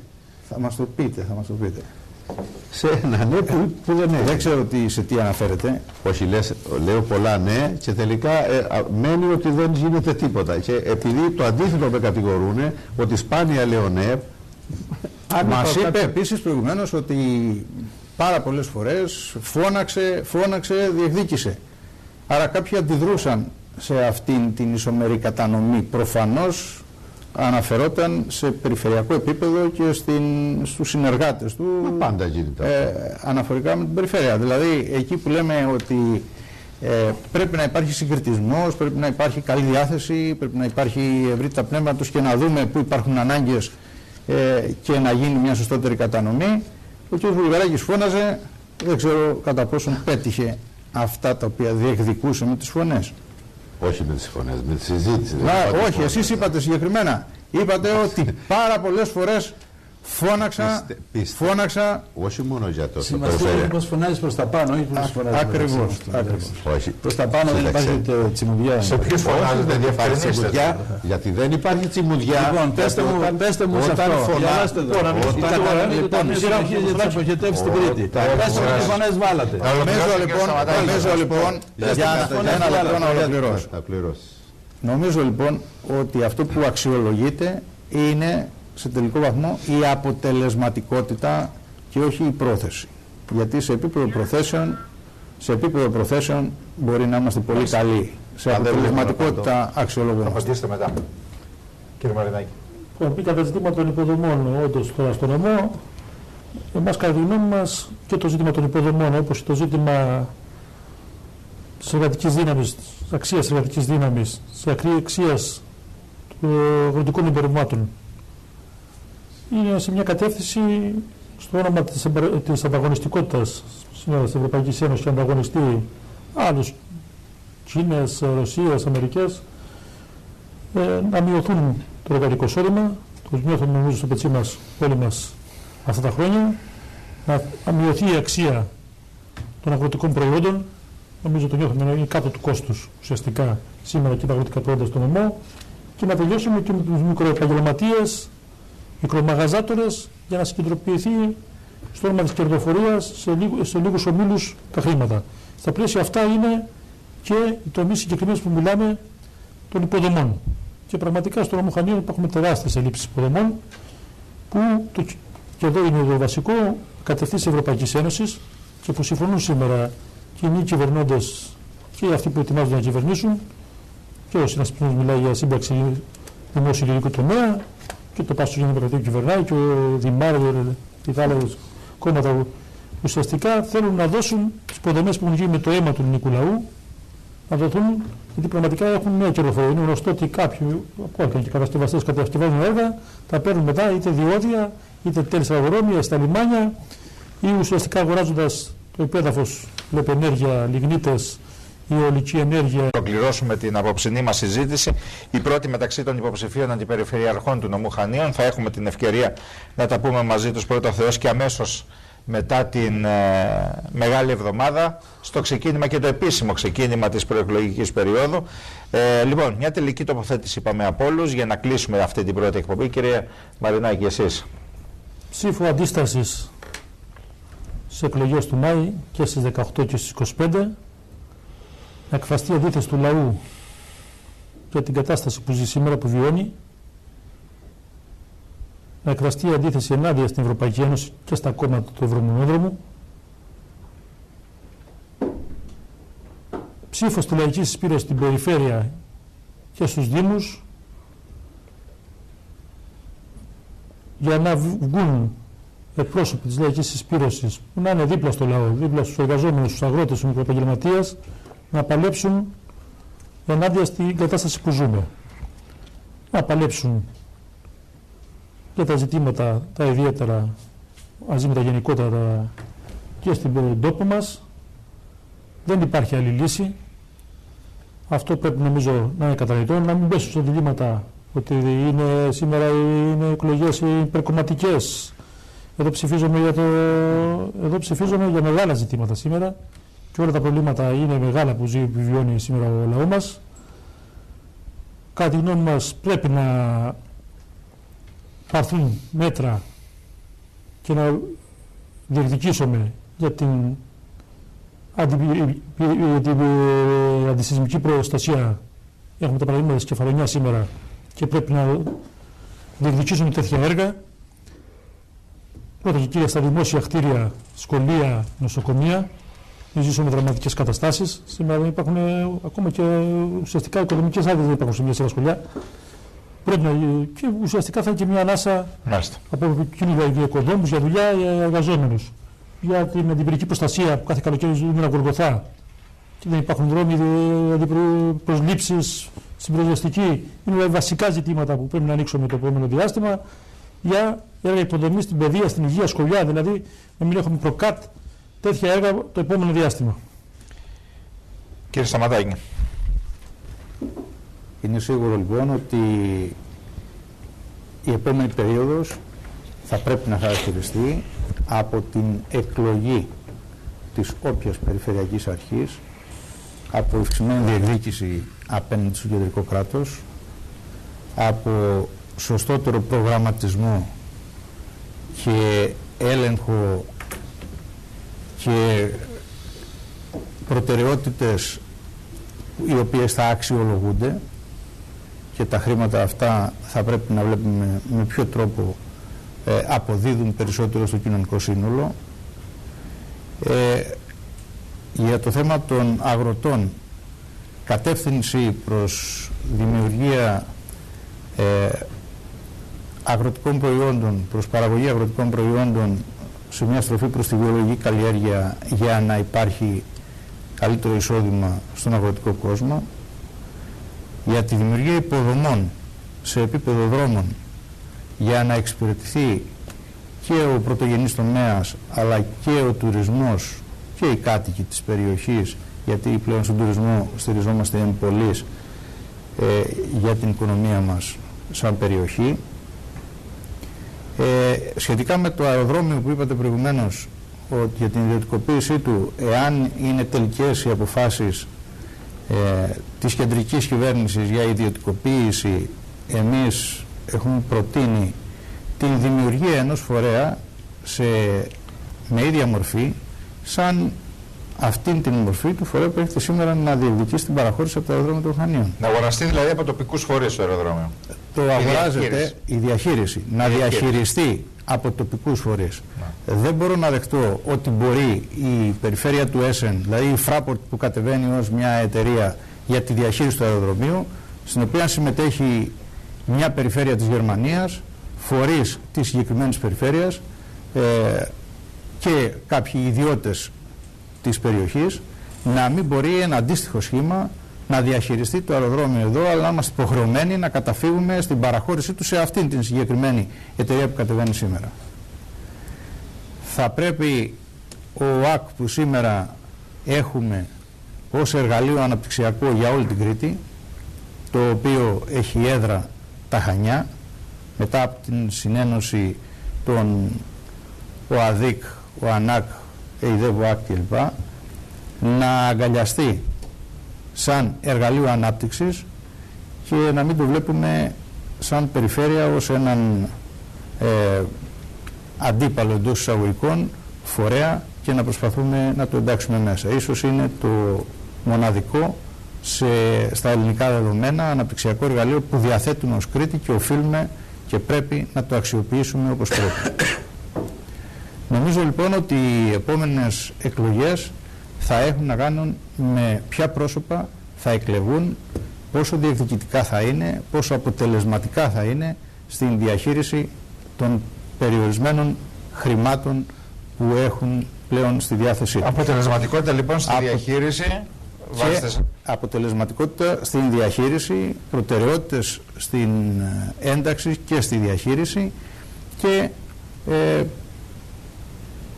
value for money που λέτε και εσείς σαν ξενοδόχος, την ξέρετε καλά αυτή την έκφραση. Δηλαδή τα χρήματα να πιάνουν τόπο εκεί που πηγαίνουν, τα λίγα χρήματα να πιάνουν τόπο. Και βέβαια να μην παρατηρείτε το φαινόμενο που ζήσαμε για 3 χρόνια για ένα μικρό κομμάτι δρόμου στη δυτική έξοδο της πόλης των Χανίων, γιατί εκεί φαίνεται η αποτελεσματικότητα, να περιμένουμε για 1000 μέτρα τάπητα να έχουν περάσει 3 χρόνια, να έχουν γίνει ατυχήματα, να έχουν ταλαιπωρηθεί οι διερχόμενοι καθημερινά, να έχουν έρθει και ξανάρθει οι επισκέπτες στην πόλη μας 3 χρόνια και να βλέπουν το ίδιο σημείο, να μην μπορούν να περάσουν σε αυτά τα 1000 μέτρα δρόμος στη δυτική άκρη. Ωραία, δώσατε το στίγμα σας, το δικό σας στίγμα κύριε Αγοραστάκη.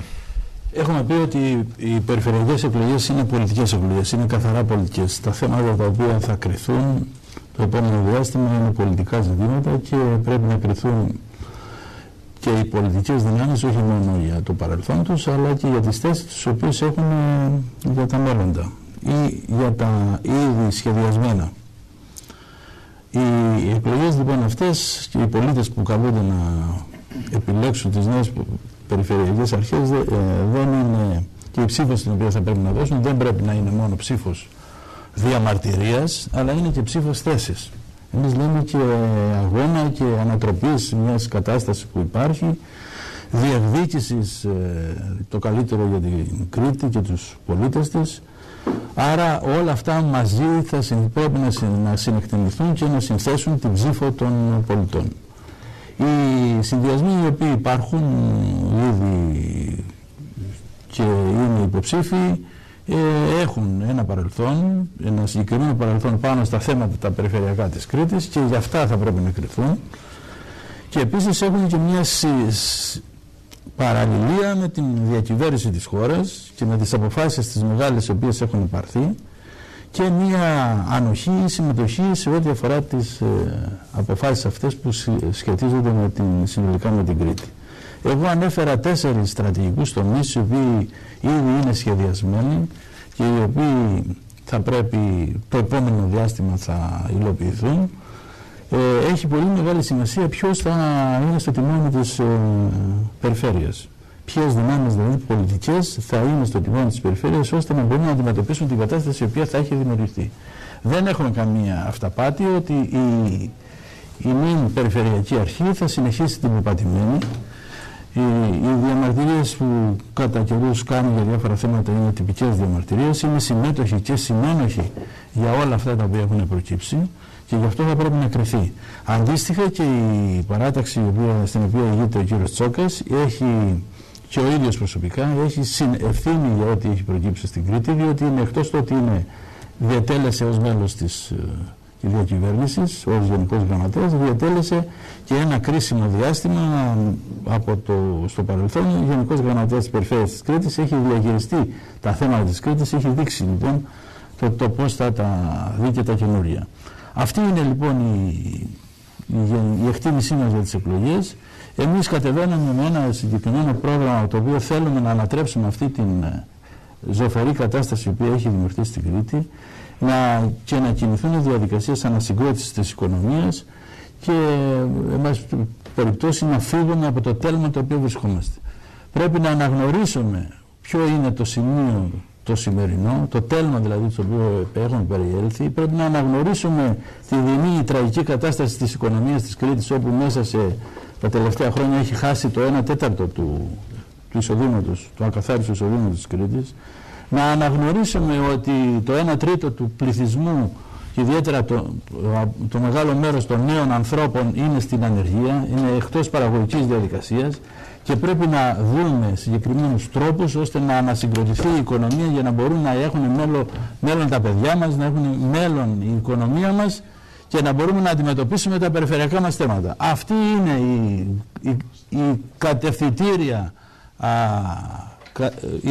η κατεύθυνσή μας σε αυτές τις εκλογές και αυτά τα θέματα θέλουμε να παλέψουμε και για αυτά δεσμευόμαστε ότι θα αναλώσουμε και τις δυνάμεις μας και ό,τι μπορούμε να περιπτώσει σε αυτόν τον αγώνα για να σταθεί η οικονομία της Κρήτης στα πόδια της. Αυτά ως γενικά.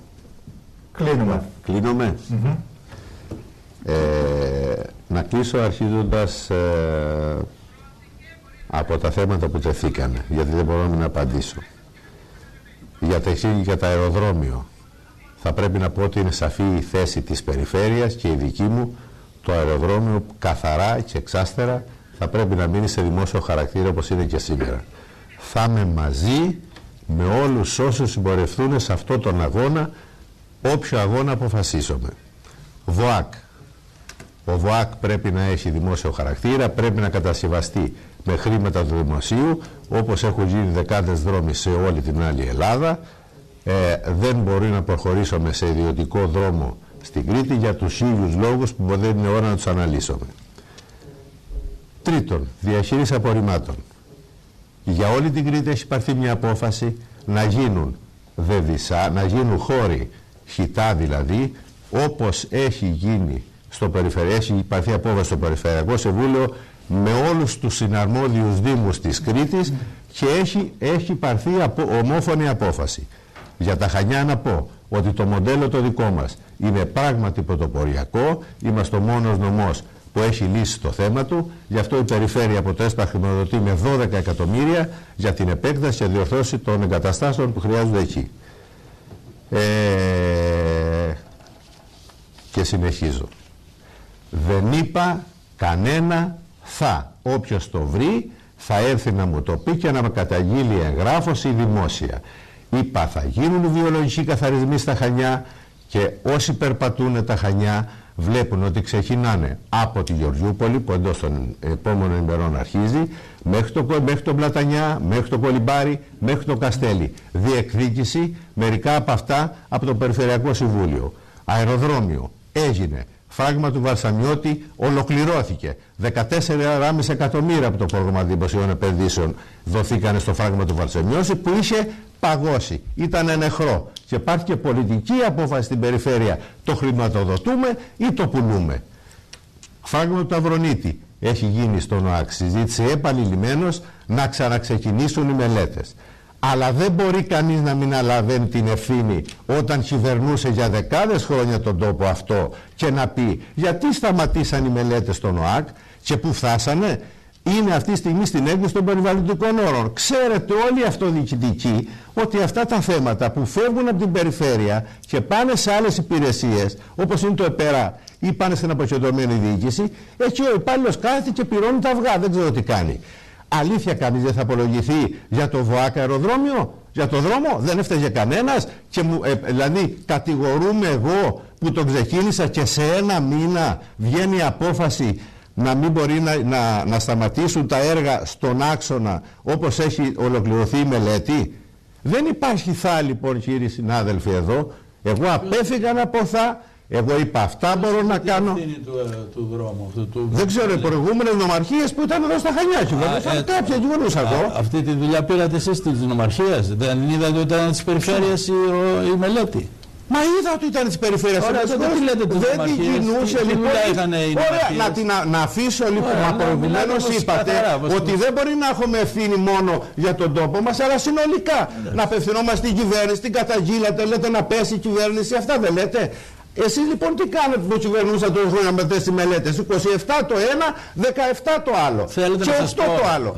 Όχι, αυτό που ξέρω ότι βρήκα. Δεν θα μου πείτε, δεν είναι ώρα. Εγώ λοιπόν λέω, δεν είπα κανένα θα. Επειδή είμαστε στο κλείσιμο. Έκανα ό,τι μπορούσα. Δεν είδατε το δρόμο στο Ρωμαλότη τελειώνει? Δεν είδατε το δρόμο στο Λαφωνίσι, στο Καλίτσα, ότι ξεκίνησε και ξεκινούν τα έργα και θα είναι σε λίγο χρονικό διάστημα το ένα κομμάτι τουλάχιστον έτοιμο? Οι βιολογικοί που εξελίσσονται και χτίζονται, σκάβονται, δεν τους βλέπετε, μα δεν μπορεί να μπορούν στα Χανιά. Να πω τις προτεραιότητές μου. Προτεραιότητές μου θα συνεχίσουν ξανά τα έργα υποδομής, να ολοκληρωθούν. Έχω πει ότι τα Χανιά θα γίνουν ένας πράσινος νομός. Δεύτερον, το περιβάλλον. Όλες οι μελέτες με αυστηρούς όρους και με διαβούλευση θα πρέπει να εξετάζουμε κάθε θέμα. Πολιτισμός, τουρισμός. Δεν ανάφερα για τον τουρισμό, έχουμε καιρό να πούμε. Πάντως να προσθέσω ότι πέρυσι αυξηθήκαν κατά 300.000 οι τουρίστες στα Χανιά.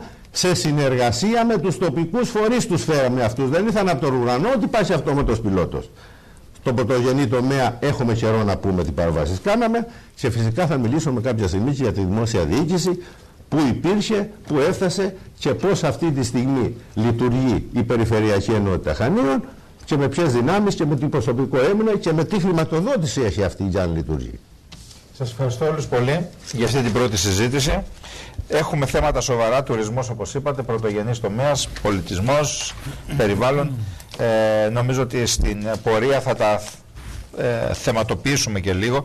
Δηλαδή μετά την πρώτη γενική κουβέντα που κάναμε, νομίζω ότι οι επόμενες θα πρέπει να είναι θεματικές πλέον, να βάλουμε ένα-δύο θέματα σε κάθε εκπομπή έτσι ώστε να μπορέσουμε να τα συζητήσουμε.